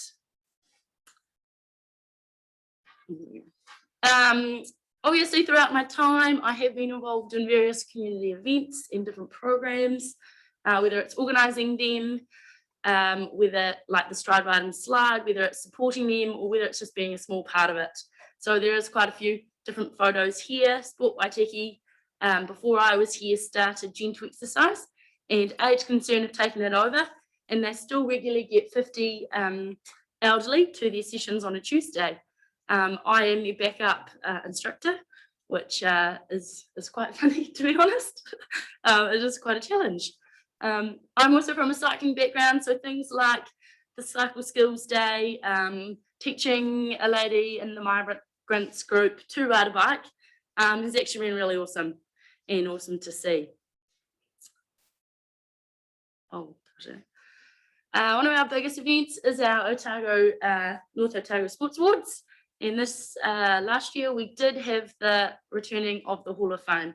It's taken a while. It was a little bit of difficult work, and we did actually induct 3 people, obviously, for that break. And they're really well deserving people. And it was awesome to see. We had 187 people attend, and obviously Waitaki in itself is pretty proud to have Courtney Duncan, who won overall, and then went on to win big ASB, Otago Sports Awards. So that was quite cool. So throughout the time, obviously there has been a few different things that I've kind of been involved with. I have over this year tried to not essentially start too much, but to really see how things kind of go in this role to then make a difference rather than reinventing the wheel. A big one obviously is in and around our less active rangatahi and tamariki, and a big one for that is in East Otago. So often I heard that Palmerston was always left off the map and things like that from down there. So actually getting involved in ensuring that people know that I am there for help so that they can ask me. Also another one that obviously in Otago we have our Sporting Chance funding, and that helps our children and youth get into sport and participate, whether that's with gear or whether that's with fees. However, speaking to lots of people around the Waitaki, they actually had a lot of gear, whether it's kids that have used their sports gear for one season then decided, oh, I don't like that, or their feet have grown out of their football boots. They're in really good nick, and we can kind of continue those. So we have had heaps of donations and already given out a lot of equipment, which is really cool because it does free up our Sporting Chance to then obviously be used for different things like fees, because fees are expensive. Also, another one, and Waitaki is awesome for this, is we do have quite a large multicultural group. So ensuring that they do feel welcome and that they get involved in particular our quite Kiwi sports, you could say, but allowing them to have the ability to have the confidence to actually go along other than kind of be a little bit shy and nervous. So that's kind of something I've been working on there. Oh, yeah, this is a big project. So Te Ora Taima project, we've got some funding from the DIA in order to carry out a needs assessment for physical activity for Māori, Pacifica and people with a disability. So we have contracted 2 people to help me with this. I am in charge of people with a disability, and already we have found a lot of findings. So our final hui for this, which I will invite you guys along to, is on the 26th of November. And we'll be presenting our findings for these various areas and what we're actually going to do in order to kind of fix some of these gaps that are really large in the community. I would say a big one for our people with a disability is actually knowing what's out there and what they can go along to, and ensuring that they are going to be respected and be able to participate. And that's always a massive fear of theirs. So, yeah. Oh, for sure. Okay, there has been some challenges along the way. Obviously, one of them is myself not really knowing the area. That was obviously a challenge at the beginning, but I feel like I have, tried to get out and about and to kind of leave no one off the map. Waitaki is a small district in relation to things, so working with volunteers ensuring that they aren't fatigued, whether it's spreading the load for even one thing, but getting them the confidence to actually, you know, trust people in to do those things rather than taking it all on board. There is some things that have been challenges and I can't really control them, and that is our travel and isolation. So obviously working different codes to ensure that we are having the best competitions here in the Waitaki, that we don't always have to go out. And if they were to stay, you know, we can create various competitions. So that has also been an awesome one. Yeah, also using our Sport New Zealand and using our contacts in Dunedin through Sport Otago in and around giving coaches and parents the ability and confidence to kind of step up and take their 5-year-old soccer team where they don't need to have a master's degree in soccer or things like that. So just giving that ability, and it is confidence that they can be involved so that, yeah, as many people can participate in physical activity as possible. What's next? Yep, we're on to year 2. So this is pretty cool. Obviously, we are continuing with our Waitaki project in and around our Māori, Pacifica and people with disability. So we are going to, yeah, put some actions into place in and around those gaps. We have our Tūmanawa applications. Tūmanawa is funding through Sport New Zealand. That's Sport Otago the deciders of. And so definitely working with various people in order to get this money into the Waitaki through all different community-based programs and projects. Continuing again, like I said before, with our database and ensuring that that is actually up to date so people can regularly go and see what's going on there. There is a massive interest in volleyball. There is a little bit of schools volleyball, but not really. So that is definitely a sport that has come out recreationally as well as a sport in itself. Also weightlifting for our youth. So there is some troubled youth out there that I'm working with a group in and around using weightlifting as their outlet. So that is pretty cool. Also back this year is our colour dash, so our multicolour dash on November 21st. So yeah, it is kind of like the rainbow run, but with a twist. We've got some obstacles for families to get involved with. And a big one that Sport Otago have, not just here in the Waitaki, but all of Otago, is our HOW program. So it's called Healthy Active Learning.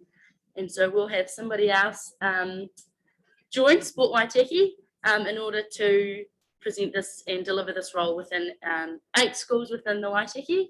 And yeah. Do you want me to talk about that? Yep, you can talk about that. Sure. So we've got a contract with Sport New Zealand to deliver the Healthy Active Learning program to 20 schools across Otago. And obviously, as Pip said, we're looking at 7 or 8 in the Waitaki region. It's a fully funded program from Sport New Zealand, so there's no additional funding or resource required, which is great. And it's working alongside principals, boards, teachers to look at different ways or how to better implement the health and PE curriculum, and also looking at healthy food and drink alongside of that as well. So it's not a delivery program. We're not working in there delivering in schools. We're working alongside staff, and it'll be for 3 years. So this person will work intensively with 7 to 8 schools for 3 years. And as Pip said, it's great to have another staff member based up here to go with our 3rd. We've actually got Ellen McAtimony, who's working in the Access and Choice program, which is another program that we have rolled out this year. So she works in 3 medical practices as part of a contract that we have with WellSouth. So we've gone from 1 to 3 in 2 years, which is cool. So. Yeah, no, you're good. It's me. Cool. Right, thank you very much, and yeah, well done. You've covered a lot of things and that you've been doing over the last 12 months, and I do want to pass on my appreciation for how you've approached the job, that you've gotten out there. You've been right in the midst of it all and making things happen. So yeah, as Owen said before, you have absolutely done the job well. So thank you for that. Just ask councillors if you've got any questions or comments. Councillor Thompson. Yeah, I'd just like to make a comment around around the fitness training for seniors. I noted that it's on a Tuesday. If you look around the table here, if it was shifted to another day of the week, we could increase the numbers considerably. There is multiple around Waitaki. You just might have to go to a different area in Waitaki. Pumpkins on a Monday. To be fair, I think if she added the numbers around this table, we might need to run it for 2 days anyway. Anything else, Councillor Kingham? Oh, look, can I just congratulate you on your work that you're doing? And also that you mentioned volunteer fatigue. I mean, that's quite a major thing, really.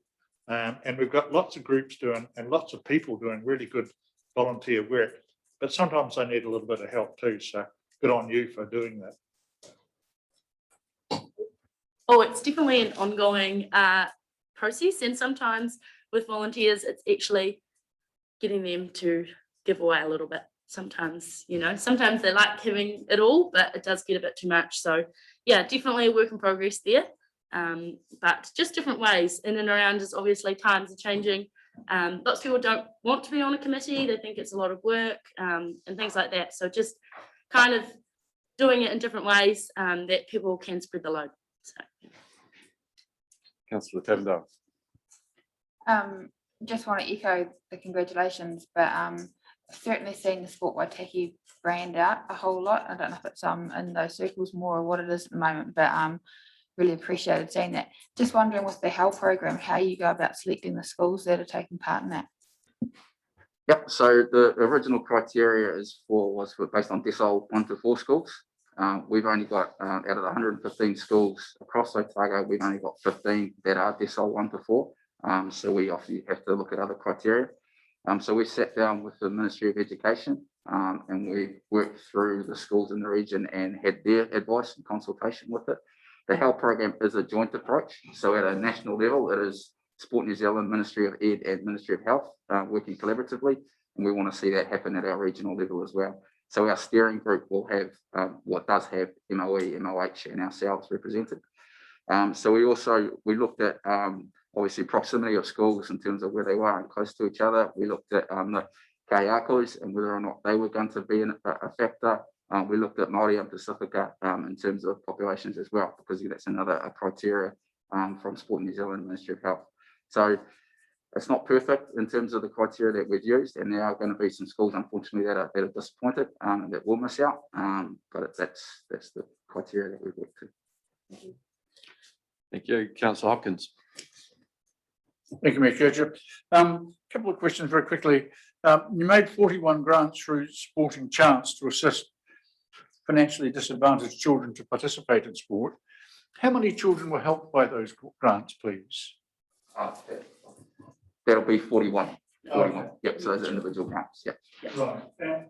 Well, just to comment, that one and the one bullet point down, 7 talented young athletes were granted funding of $2,425 through the Skeggs Foundation to compete within their chosen sport. Perhaps next year, I wouldn't mind in both those bullet points, the grants one and that one, just a bit more information. You may, the young athletes, the talented young athletes may not want to be named, but it'd be good to know what sort of sports they're doing, how the grants have helped, in what way it's assisted. So perhaps just a request to amplify some of your achievements in those areas if you could next time around. Thank you. Sure. We'll look in. Obviously, there are obviously the privacy issues that we have to look into, but we can definitely have a look in terms of what other detail we can add to that. In terms of the Skeggs work, that is for up and coming young athletes. So it's grants to help them potentially travel. Probably not at the moment, but it might be for support to get to a training camp in another part of the country. Unfortunately, the centralisation of sport seems to be the way things go these days. So it's to support them with their costs to get to where they need to go to basically compete. But yeah, sure, we'll make a note of that. Thank you. Thank you. Yeah, I can't commend the Sporting Chance program enough. Helping young people get involved in sport, and I told this tale before, but seeing a young basketballer playing in shoes that were falling apart and putting and his principal of the school in charge of Sporting Chance and getting funding for new basketball shoes, which he was so proud of. And he went on, he was a very talented young fella and went on to do very well in basketball. And, you know, kids in sport stay out of court, is the old saying. You know, it's one of those things where it absolutely helps change lives, and it can absolutely give more purpose and confidence to young people. So that program is absolutely fantastic. Right, any other questions? Councillor Harlaleli, thank you. Yeah, just want to thank you for all the work that you've done, and just echoing what everyone has said. Also the equipment drive, because I remember that was one of the things that we raised in one of our network meetings. So thank you for getting that off the ground. I think that's really important. And also just considering whether the Sporting Chance, if there was any opportunity to boost or increase the, you know, like if there was a limited amount that is available for the next financial year, or if there were options to try and increase that. And also just to thank you for being inclusive in terms of the work that you're doing in the community as well. I don't think we, in terms of Sporting Chance, the funding that we get comes through donations and sponsorships. At our Otago Sports Awards, there's a drive on the table, so an envelope drive where a lot of the funds come through that. This year we haven't had to decline any grants, so there's enough in the kitty to not say no to anybody. It is variable from year to year in terms of how much we bring in, but we've got capacity to accept more from this region, that's for sure. Also, our colour run, our colour dash on the 21st, all those proceeds go to Sporting Chance.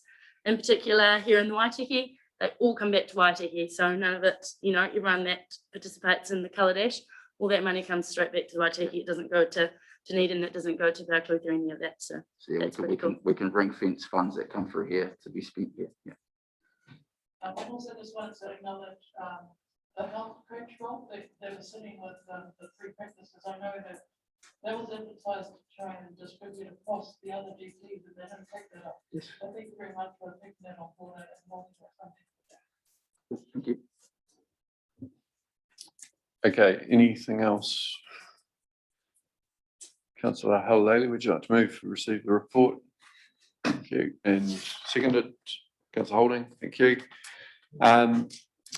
Right, put that all in favour, please say aye. Aye. And against, that's carried.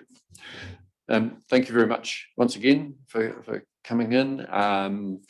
Obviously, you guys have been fairly involved along the way with the Sports and Events Centre project, which is you know, going really, really well at the moment. Fundraising's looking very good. And did have a meeting with the Recreation Centre Trust last night, and talked about some of the opportunities and so on of working together with the two facilities and so on, and also talked about the locating of sporting code offices and so forth at the new event centre. Obviously, we would love for Sport Waitaki to be based there if that worked out for you guys. So yeah, any feedback on that type of concept?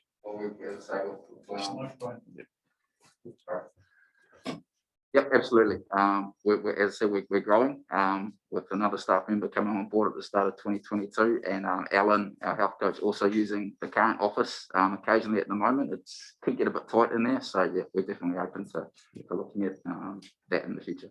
Yeah, no, very good. Well, thank you very much for coming along, and yeah, appreciate it. Keep up the good work. Thank you all. Thank you. Thank you for support.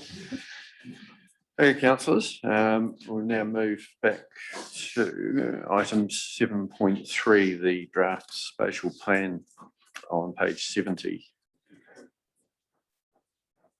So just ask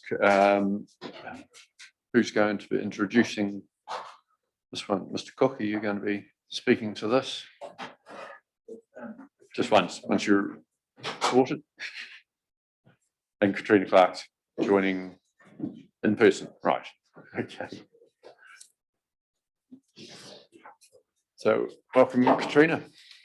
So if you'd just like to introduce this report and get things underway.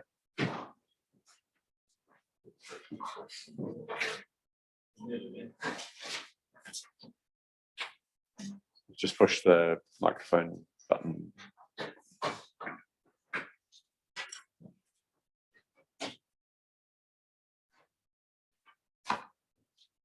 Right, thank you very much, everybody.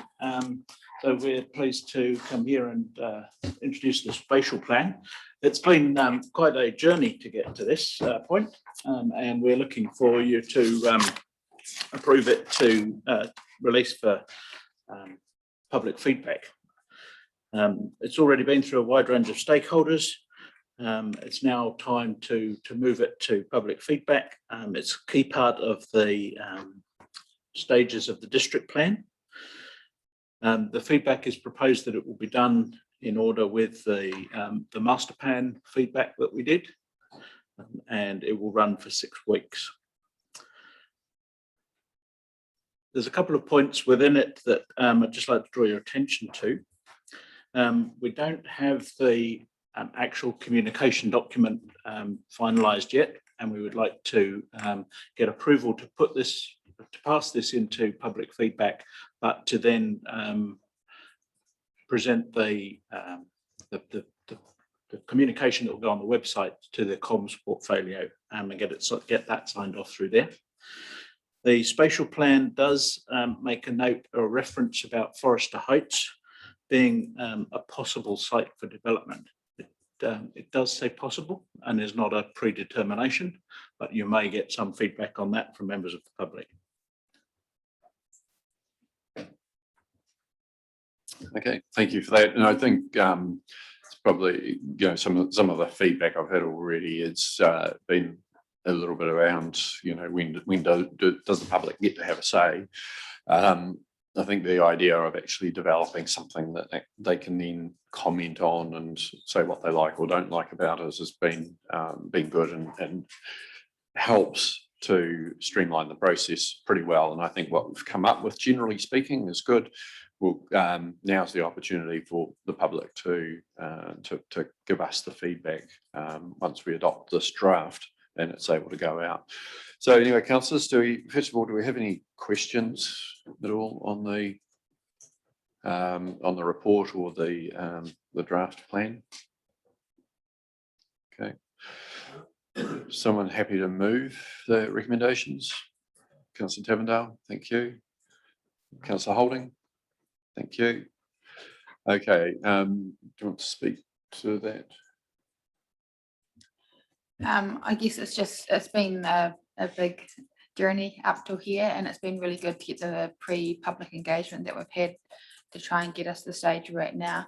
And I think basically all we're waiting for now is to send it out into the community and say, what do you think? Is this what you've got in mind for your community and how it grows in the future? And get some feedback on that. So I think it's a job well done. It's taken a fair bit of time, and I think I've really appreciated staff's willingness to get out in the community and actually talk to people and see what they're wanting and where the fish hooks are and things. And yeah, it'll be interesting to see the feedback we get at the end of this.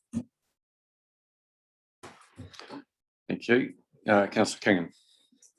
Yeah, just in reading through, the likes of it for Kakanui, it was quite interesting that at this stage they're not really agreed in some of their ideas, and I don't know that they probably will be at the finish even of all this. But it's an opportunity to talk about it, and the same for Oamaru, Western. It's got to be a good thing. And while it might seem like at times that it's not really progressing, I'm sure there will be progress come out of it. Councillor Hopkins. Thank you, Mr. Can I just say at the start, I was very reassured to hear what Mr. Cook said in his introduction to this, because I actually intended to come along today and vote against this recommendation, only because, in my view, the summary document, in my view, dramatically fails to communicate simply. This is my bugbear. I know that the spatial plan itself in draft form has to be produced in plain English, but plain English is not plain English, and the summary document is a piece of work that basically requires a university degree to be understood and translated. These things are critical to the future of the communities we're talking about. And from my point of view, the more important the document is, the more accessible it is. Now, Katrina and Anna have proved this in the past. They produced a little 4-page document that went out with regard to the district plan early on and got a massive response, much bigger than Timaru got to its whole district plan. So simplicity reaches the people we don't hear from in these matters. And so on that basis, I'm very heartened to hear Mr. Cook saying that there will be another communication document. I don't think it should be more than 4 pages. I believe the material in the summary document can be distilled, simplified, and produced as questions for people in 4 pages. And we'll get feedback from the community we don't hear from generally, the people who are not inside the local beltway. So on the basis that that document is coming out as well, I will vote for these ones to be released. But I just insist that local and central governments stop requiring people to have university degrees to understand their communication. We can speak simply, we should speak simply, and alas, in my view, the summary document in particular fails in that regard in this instance. Thank you, Councillor Hopkins. Any other speakers? Okay, we'll put it to adopt this draft for consultation. Those in favour, please say aye. And against, that's carried. So thank you, and again echoing those comments around the work that's gone into this to get it to this stage, a bit of fine tuning on the consultation side of things as to what goes out. We won't all agree that 4 pages can actually tell enough of the story, I'm sure, but it is about trying to summarise it as well and clearly as possible, so public can comment with some ability on what is being proposed for their areas. So thank you very much, Katrina, for your work, and Mr. Cook for your obvious guidance along this whole process. I appreciate it. Thank you. Councillors, we now go to 7.4, fees and charges. And Mr. Cook, you just speak to this one, please. And yeah, just welcome Mr. Andrew Bardsley as well.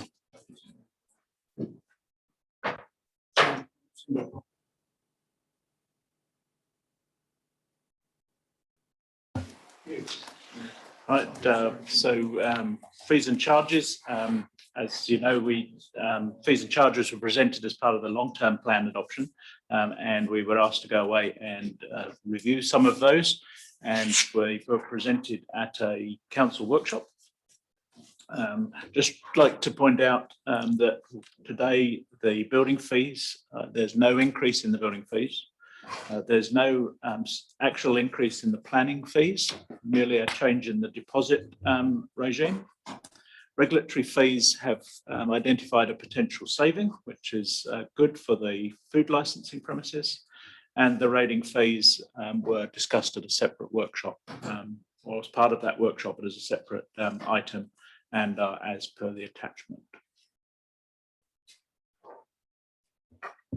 Thank you.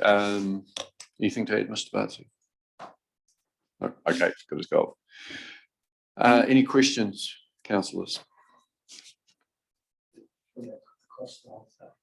Across this report? Yep. Councillor Percival? Okay, well. Yep. Can you put your, yep. Page 63, code of compliance and the increase in costs on that and the justification for that. Page 63 is not part of the report. Unfortunately,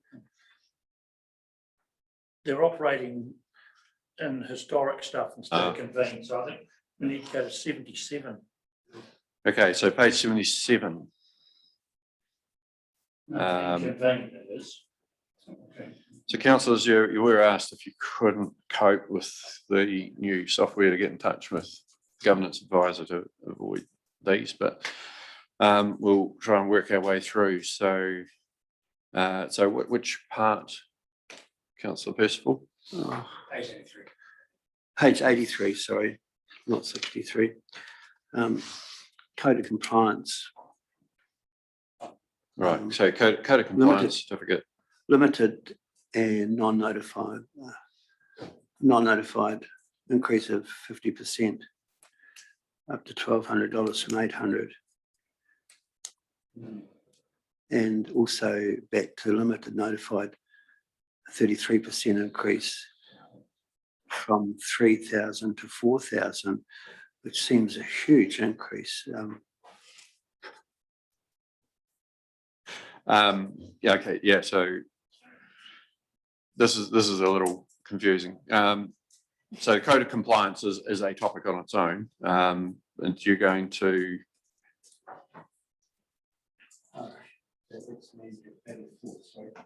so 84. Yes. Okay, right, we're screaming our way through this. So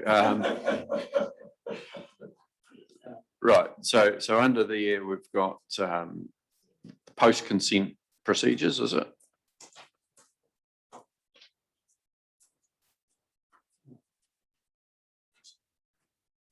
Can I let you find yourself there, and we'll go to Councillor Hopkins while you do that. Thank you, Mayor Chair. Some of the matters Councillor Percival was raised, I was going to ask about as well, notably the one on 84, the doubling of the change or cancel consent conditions. There's a number on number of changes on 83. Charges go up from 3,000 to 4,000 for land use consent limited notifications. Land use was non-notified from 800 to 1,200. So I was going to ask Mr. Cook if he could explain why those increases are as great. The other question I had was on page 79 of LG Hub, and it's I think it's the first page of don't use LG Hub because none of us have used it, and it's just bringing extra page numbers in. Well, just dealing with the first page of the attachment, whatever attachment 1, whichever format you're reviewing it. Down towards the bottom, there's a reference to building value in excess of 600,000. And there's a phrase, see basis for change.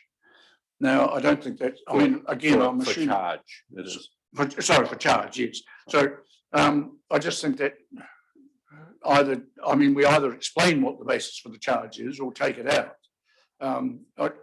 Again, it's just, I'm assuming this is a public document. It will remain on the website or somewhere for people to access, and they're going to ask what that means, and so we should tell them if we can. So if you look at the column immediately beside that, basis for charge is what that second column is.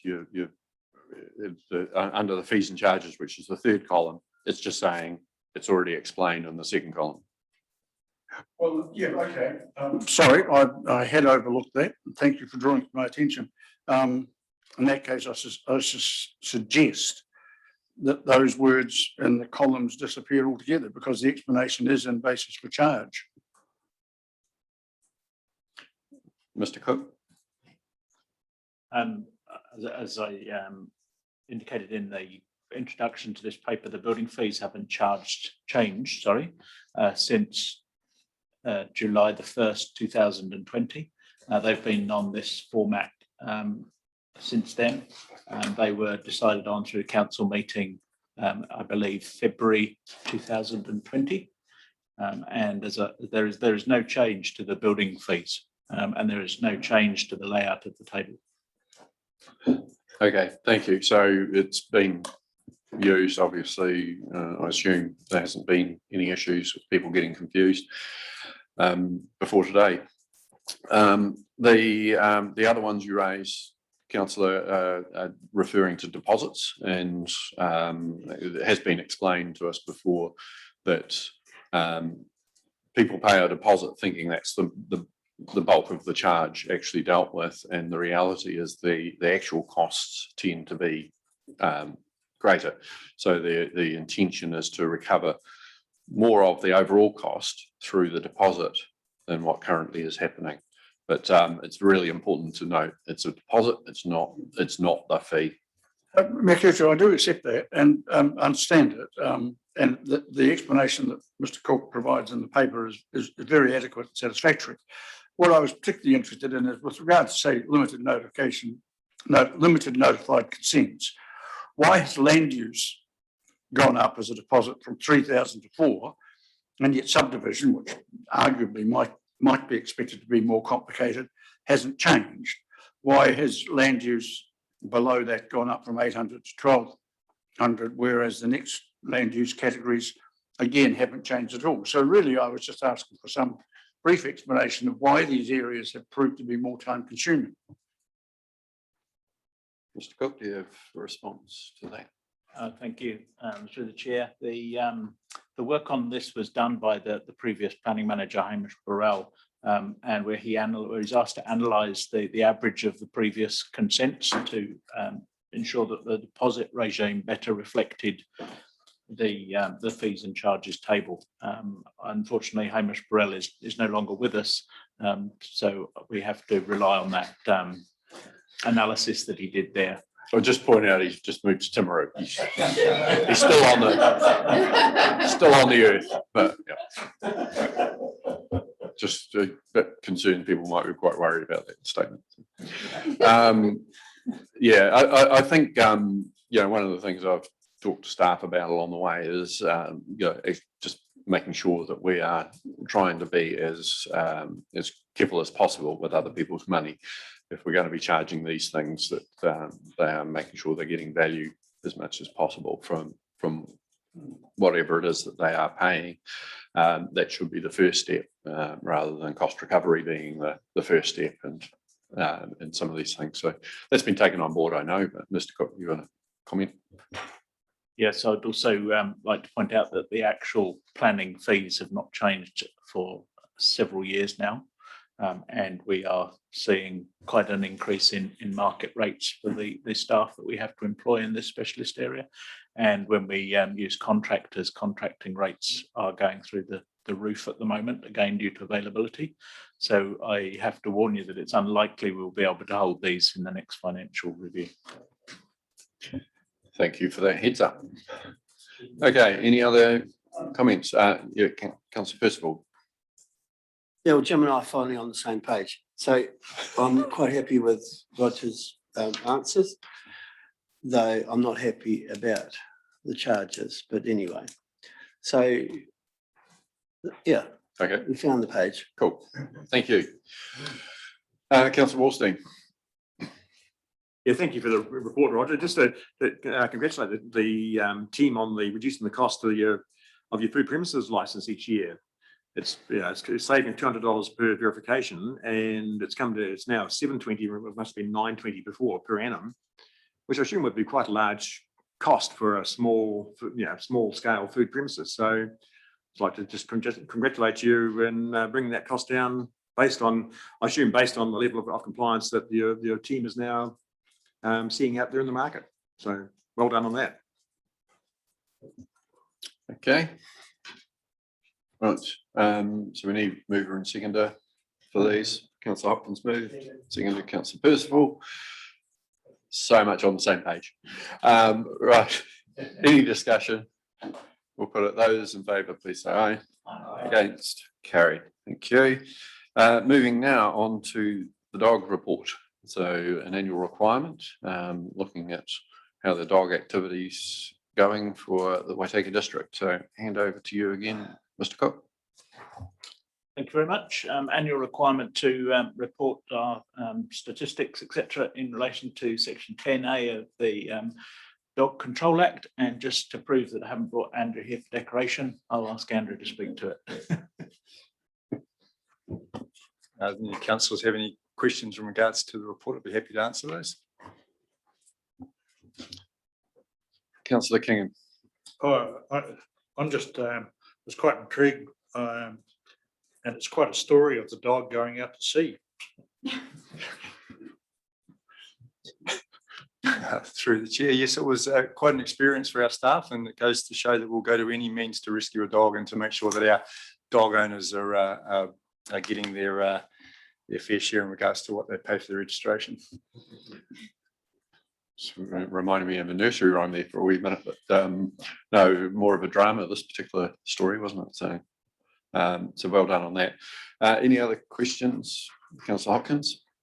Yeah, two. Thank you very much for this report, Andrew. It's very, very thorough. A question, I suppose, this is something the government makes us do. So what does it cost people? I mean, what does it cost us to meet this annual requirement? And is it sort of tacked onto the dog registration fees? It's question number one. Through the chair, there's no actual part of the dog registration fee which is set aside for this part of the report. It's just part of our administration costs. And sorry, just before I carry on, can I just clarify? It was actually our senior compliance officer, Tristan Hope, who actually compiled the report, and he's obviously very thorough in those. The annual dog registration covers a number of things, which is obviously pays for our 3 regulatory services officers, which deal in animal control, the pound, the vehicle that we a dedicated vehicle, people reporting instances of dogs being on the loose or dog attacks, those being investigated. So everything that we do is recovered through our revenue as well as dog registration. The amount of time it takes to write this report is approximately 1 day. All of the information is captured in our records and is easily available. It's just a matter of putting it into the correct format and actually doing some commentary around the different aspects that are required in the report. It's just one of those things. We're required to do it under the Dog Control Act, and we just have to meet that responsibility. Thank you. My other question, very quickly, on page 96, you talk about the number of infringement notices more than doubling to a total of 151, and the number of impounded dogs jumping from 90 to 149. Do we have any sort of explanations as to why these? I mean, one would have thought with lockdowns and things like that, the numbers might have flatlined or even gone down. So, what might the cause be for these increases in infringement notices, please? Through the chair, I think that goes back to the excellent recruitment that we've done in regards to our staff. Bringing animal control in-house from a contracted based system that we had previously. Under the contracted system, we had one person who worked day shift and did basically all the animal control work, and then we had an on-call night person. We now have 3 dedicated staff, so that enables us to actually be more proactive. So we've actually introduced a system where the staff record how much of their work is proactive as well as reactive. And we want to be more proactive out there in the community. So of course, with having 3 dedicated staff, we see more compliance related issues being picked up by staff in their daily roles, as well as people now know that with the extra staff, if they report an issue, then it's going to get dealt with. So we've seen there's not an increase in the number of naughty dog owners in the district. It's just a matter of us being able to deal more appropriately with those issues of non-compliance. Councillor Wallstein. Yeah, thanks for the report, team. Just under your heading of community safety, a priority, which is page 94 of the report, page 90 something else of the 97 of convene. Over the next page, page 98 of convene, you talk about the dog that was held after serious dogs attack, had to go to court, get a court order. The dog had been impounded and cared for over a period of 2 years while the matter progressed until finally being resolved. Any idea what that cost council in terms of the court process and the holding of the dog for the 2 years, feeding it, for looking after it, etc.? Is there any indication of how much that cost the council and the ratepayers? Through the chair, yes, we know exactly how much it cost. It was in excess of $20,000.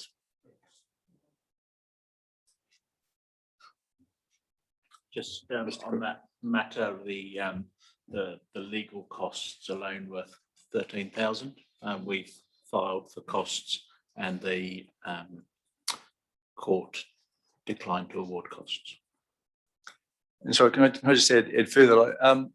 This goes back to an incident that happened in 2019, and the council, we decided to take it seriously. And through the executive, we decided to pursue a prosecution in regards to this. COVID hindered the issue because it was a jury trial. So that was put off for quite a while. The result was actually appealed by the defendant to the High Court, and when the appeal didn't go their way, they actually appealed again to the Court of Appeal, and then later withdrew that. So the legal costs obviously mounted up, but we have a responsibility to care for those animals, and that dog had some medical issues that we had to make sure were dealt with appropriately. So, and the team take it very seriously, the welfare of the animals that are in our care. So yes, it's a factor of our legal system that things move slowly, and unfortunately we got the result that we wanted in the end, but it took a long time. Yeah, so thank you, Mr. Barsley. Yeah, that's just to say, I'm not surprised by the quantum that you advised. Thank you. Thank you for that, Councillor Tavendale. Just, I'm trying to get page 97 of Convene, getting to know dogs and their owners, and you spoke a little bit about this before, the proactive kind of stance you're taking. It mentions in here that we're not actually recording the specific reason for interactions. I just wonder where we find the line between us being proactive and us being seen as either targeting or hounding people that haven't done anything wrong as yet. Like, I just sort of, I've heard some feedback, and you just kind of go, where is the line between us being really proactive and people feeling like they are getting, you know, having our officers go onto their property and being suggested ways of doing things when they haven't as such done anything wrong. Just interested in your comments on that. Through the chair, I think I might know the actual, you referred to officers going onto property. Under the Dog Control Act, we officers have the power to actually enter onto property to check for dog registration. When they go there, they're obviously introduce themselves. If nobody's home, then they leave a card. So that's part of their role. I haven't received any complaints in regards to the attitude of our animal control officers when they actually do speak to members of the public. I myself go out regularly to speak to people who are walking dogs, and I make a point, and I ask my staff to as well, to speak to people who aren't doing anything wrong, to just congratulate them on the fact that they have picked up their dog poo, or they are actually walking their dog on a lead. So trying to get that positive educational approach and to get feedback from them on what's going on. You're always going to get those people who see it as an intrusion on their lives or on going into their property. But you have to remember that owning a dog isn't a right, it's a privilege. And under the Dog Control Act, there's quite a lot of enforcement action that we can take to make sure that people are actually registering their dogs, or that what's actually registered is correct. So that's, I think, just going around the edges of maybe where that came from. I appreciate that, and I certainly see through the chair that there is a role when people are in a public place to do those positive kind of reinforcements and things. I just guess I feel that if we're entering private property, you know, I would have thought there needs to be a reason before we're doing that, or some kind of level of suspicion or something has been reported. So I just wonder if that is the case, or if we are actually just entering people's properties, because I can see why that would be seen or taken differently by people. Yes, sorry, through the chair, if I can just clarify, yes, we don't have the power to just go into people's properties just for a bit of a nosy to see if they've got any dogs there. What the animal control staff do is during the registration period is people register their dogs, and then we know from previous records which dogs then haven't been registered. So we then send out a notice to people just reminding them about their dog registration that it's due. And then before we can actually issue an infringement for non-registration, we actually need to actually check that those dogs are actually still there on that property. So staff will then go and visit the property, knock on the door, introduce themselves, or leave a card. So when staff are actually visiting addresses, it's either because we've received a complaint or we're checking in regards to compliance. And more often than not, that will be to check to see if the unregistered dogs are actually on that property. We then try and encourage the people to pay their registration.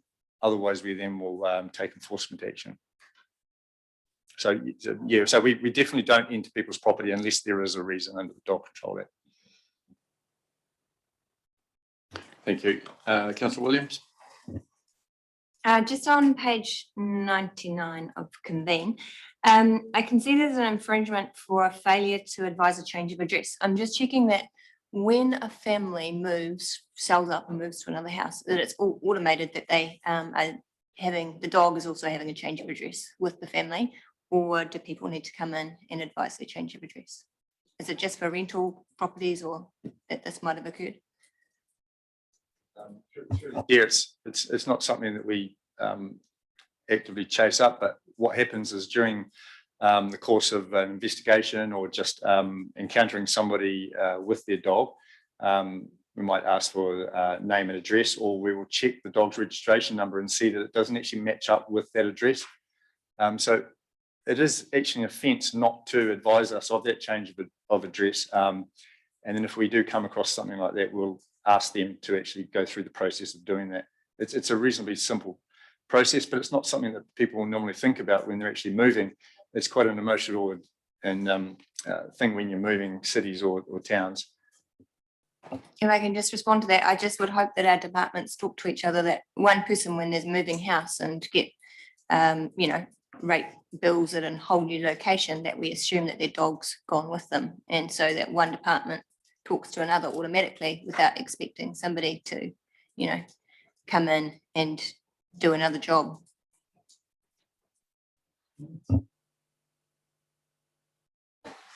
So through the chair, yeah, I take on board what you're saying.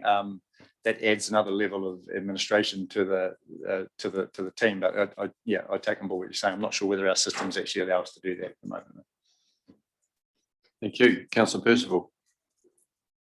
Yes, something I said before stirs me a bit. So you're quite proactive in going around looking for unregistered dogs. You said you don't go on properties without permission, but you're looking for dogs that are unregistered all the time. Is that a fact? Through the chair, we're not going out actively looking for unregistered dogs. We're going out and looking for compliance with people. So the officers will encounter somebody in the public, in a public place or in a dog park or exercising the dog.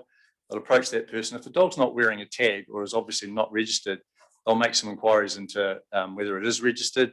And if it's not registered, then they'll do the follow-up action. What we tend to do is we then issue a notice to register, which is 14 days to register the dog. If the dog's not registered after that 14 days, then we will actually take enforcement action. We don't just straight away go and issue an infringement for an unregistered dog. And it's very rare that staff would do that off the bat. We give people an opportunity to get it registered. Sometimes it slips their mind, other times they just deliberately don't register them. Thank you. Councillor Thompson. Thank you, Mr. Mayor. I have concerns in this area that, and I think that you should be starting to feel from the comments of other councillors that this is a contentious area because people have an emotional attachment to their animals, etc. But effectively, it's a shop window on how this council does business. So I certainly would prefer a softly collaborative approach before we have to get punitive, because every time we take punitive action, it reflects back on everything the council does. And the pet ownership is a day-to-day interaction that I would certainly encourage that we focus on education and cooperation before we actually have to start to deal with people as naughty children. So through the chair, if I can just respond to that, I think it's quite clear that in the report we do take that educational approach, and we have our compliance and enforcement policy which starts off with that educational approach. And I just mentioned that my staff very rarely write an infringement notice out off the bat. We encourage people to get their dogs registered, to put their dogs on a lead without writing an infringement. We deal with a large number of complaints from the members of the public in regards to non-compliance with dogs. So the public feeling out there is that perhaps we're not doing enough. So when we go out there and actually speak to people and trying to get them to comply with their bylaw or the Dog Control Act, that's what we're trying to do. Now, case in point is we get a large number of complaints from people living in Kekanui. So I send my staff out there regularly because people are complaining that people walk their dogs off the lead. Now, I go out there myself, and I would say 80% of the people I encounter out there are very happy to put their dogs on the lead. The other 20% question why I'm picking on them and why do they have to put their dog on the lead, because their dog's never caused a problem. So that's what we're up against. And my staff deal professionally with these people. We get their details.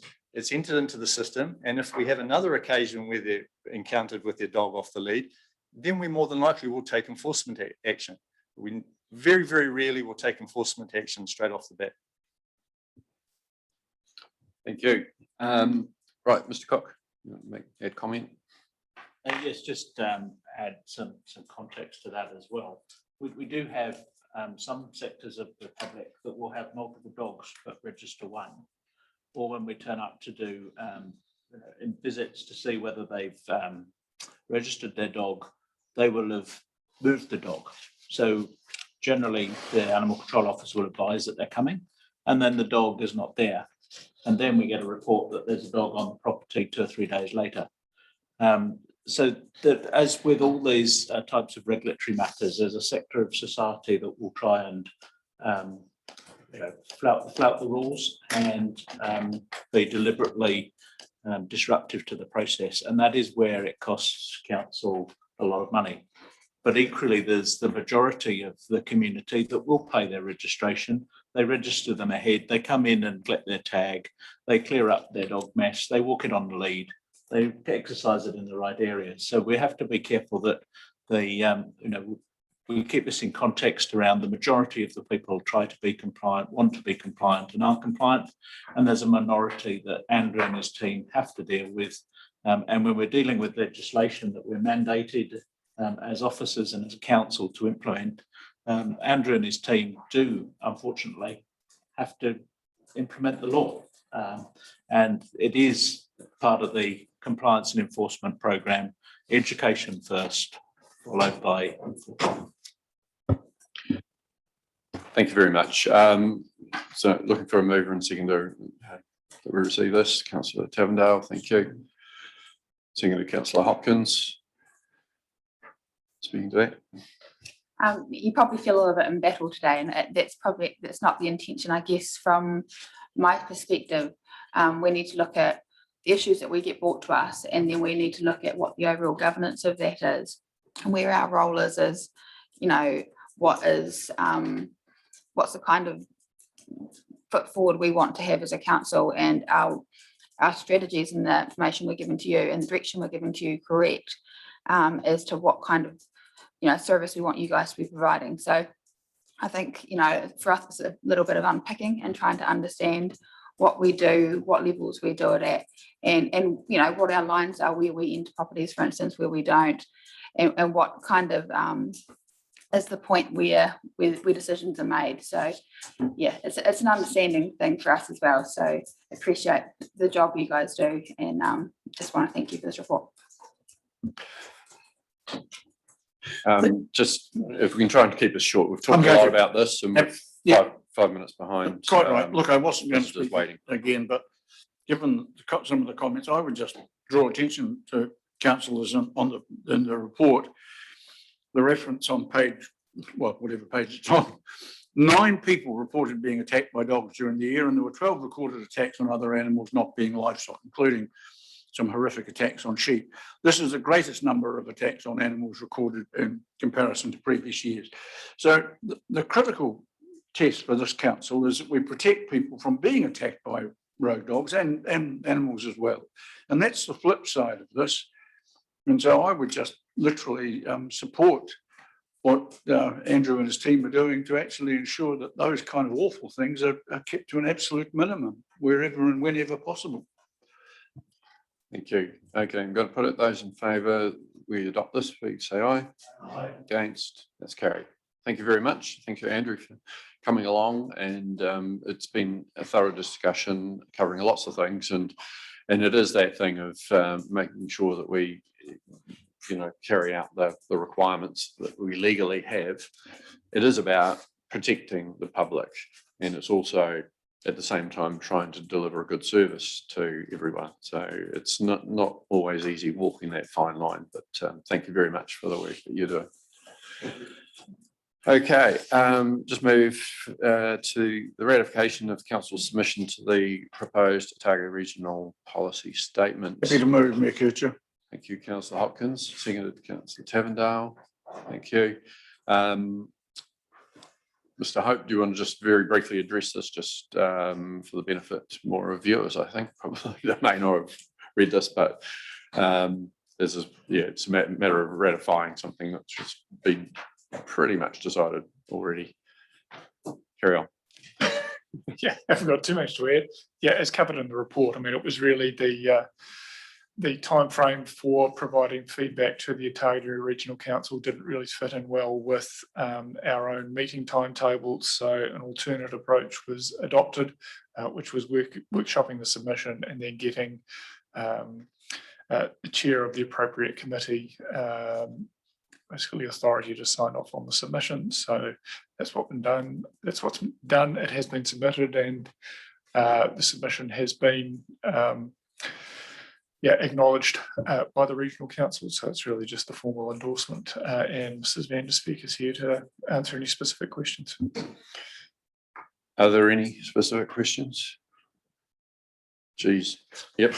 Real quickly, I'd like to ask me, I personally have serious concerns about the content of the draft regional policy statement and the process that's produced it. And I'd like to ask the Mayor and Chief Executive if they're willing to consider, in consultation with other TLAs, the possibility, if outcomes aren't as we would wish them to be relative to based on our submission, whether they would be willing to consider, taking the matter further, i.e. appeal to the Environment Court. I think any appeal to the Environment Court would need to be a council decision. Okay. Right. I'm going to put that we ratify this submission. So those in favour, please say aye. Aye. Against, it's carried. Thank you, Victoria. Well summarised. Thank you for your work. It's a very comprehensive submission, and appreciate what you've done on it. Yes. Right. Can we just see if Whitestone Contracting are there? So someone be able to go and ask them to come in. Put our masks on again, please. Colin, can you go this? Yep. Thanks.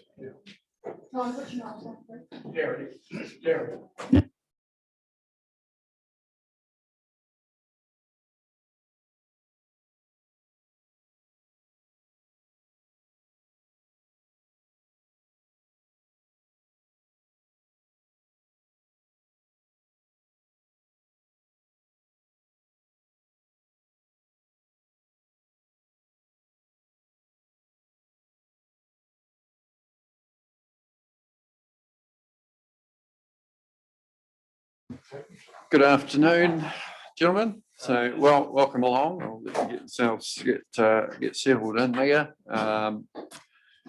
and just acknowledge we've got the chairman, Mr. Michael Deviser, and CEO, Mr. Glenn Campbell, and CFO Tony Reid. So, welcome along. Thanks very much for taking the time to come and talk to us about your annual report. So, Michael, we'll hand over to you. So for operating the microphone in front of you, just there's the silver bar type thing, push the right-hand side of that, and that'll get you activated. Thank you very much, Your Worship, and good afternoon, councillors. The annual report's been circulated, and unfortunately the result is one that we're not totally happy with, for obvious reasons, it being a reduction in profitability for the company in the last 12 months in comparison to recent years. To be fair, we have, of course, signalled that it's been difficult trading conditions for the company through the last 12 months, and that has been a combination largely of COVID-related factors that have impacted on us and the company's performance in terms of delays with consenting and also delays with supply of materials, and in some cases, I'm going to have to take my mask off because my glasses are fogging up. And in some cases, that's impacted on the financial performance of some of the jobs that we've undertaken. In that category, the Dunedin vegetation subcontract we're currently undertaking for Dunedin City Council has started off not as well as we would like. There was some one-off setup costs associated with getting that job up and running. It's a 10-year contract. Unfortunately, the state of the affairs that we inherited from the previous contractor was very substandard, and it's required us to put a much greater level of resource into it to get up and running. But we've now got the back of that broken, and are confident that it will produce good results going forward over the balanced 9-year term. We have, as a consequence of the financial issues encountered by the company, undertaken a degree of restructuring, and can indicate that as a result of that, we're projecting annual savings of $500,000. So that in itself, based on our expectation that revenue in the coming years will be similar to the current year, we'll see a return to a greater level of profitability. Indeed, insofar as revenue is concerned, and this is the frustrating part from the company's perspective, the last 12 months revenue was on a par with the previous 12 months. It was really the bottom line that was significantly impacted. Current workload is good. Currently have secured about $14 million of work, which is give or take in the ballpark with the last 2 or 3 years. So while the financial result was less than we would have desired, we have taken the appropriate steps to adjust and reposition the company for the next 12 months. In the last 12 months, we have been working on refining a strategic plan for the company, and that's an ongoing work in progress. Safety performance for the last 12 months was on a par with the previous year, one accident, and we continue to work on enhancing our environmental initiatives. Yeah, happy to really answer any questions that Your Worship or any of the councillors may have. Thanks very much for that. Glenn, do you have anything to add before we take any questions? No, all good. Right, councillors, any questions? Councillor Hopkins? Can I just get you to turn your microphone off between speakers, Mike? Thank you, Mr. Look, yeah, I suppose really you've got a financial performance chart on that shows, as you say, that revenue's been pretty good in relation to years from 2017 onwards. Profits much lower. On page 151, I'm just wondering. Well, sorry, with one of your tables of costs, operating expenses have gone up nearly 4 million. From 21,014,619 to 21 million to 24,885. So given the tightness of the year, what was the reason for that, please? I mean, obviously, I'm assuming you were sort of monitoring it during the year and maybe trying to peg it back. So I guess why are operating expenses going up? Yeah, sorry, yeah. Sorry. So I guess at the end of the day, our gross profit was down slightly from previous years, and there were additional costs put into Dunedin and with a job in Central Otago as well. So generally we'd earn sort of around that 5 million of GP. I think last year we're probably down towards 4 million. So there was additional cost on a couple of contracts, but with the cost adjustments that we've made this year, we've lifted GP back up, and as long as that revenue's up, we'll get back to where we were for the last 5 or 6 years. Thank you. just very quickly then, the increase in non-contract work that's shown in your reports, jumping from 2,851,000 to 4,621,000. What is that? And clearly you're being quite aggressive in generating that income. So what are you doing and where are you having success? So again, it'll be in private work. So we generally turn over anywhere sort of $1.5 to $2 million of private work just locally here in Oamaru, but we are picking up more private work in Central Otago and trying to grow the South Canterbury side of it as well. Okay. One last question for me then.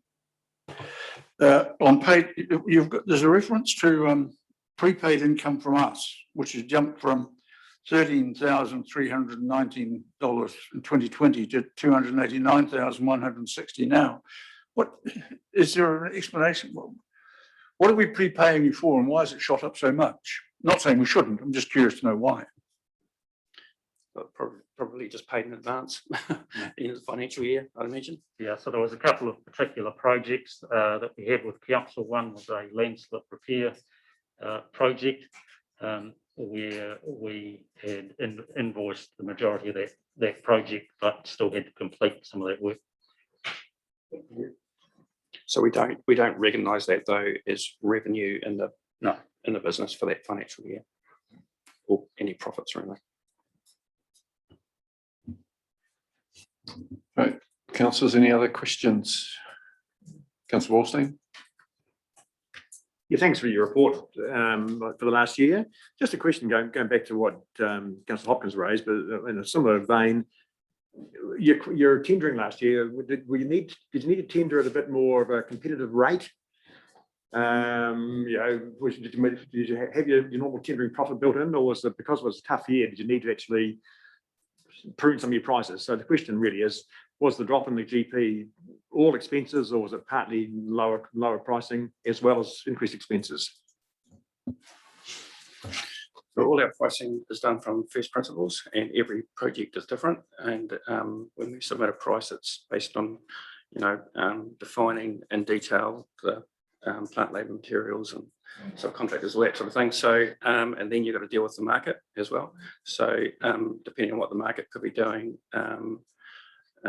we might be at sort of the high end of the scale, but then at some other times we'll pick up a job, but we're still comfortable in our pricing. We would never ever price low to win work, ever. Deputy Mayor Tivendale. Just under note 3, your operating expenses, when you break them down, the employee benefits go from 8.8 mil to 9.8, which is probably, there's a few things in here which could attest to that, but I'm just wondering if you can kind of just tease that out a little bit. So particularly with direct overheads and the way the business was heading, we were probably at the high end of the number of staff in direct overhead levels. So we did cut that back over the last 6 months to get that back in more of alignment with the business and what we were doing. So probably the other thing there is in Dunedin, we had a full year with all the staff on board in Dunedin, whereas in the prior year, that was only a few months of the year that we had on that project. So you've got all those extra staff in Dunedin are included in that labour cost.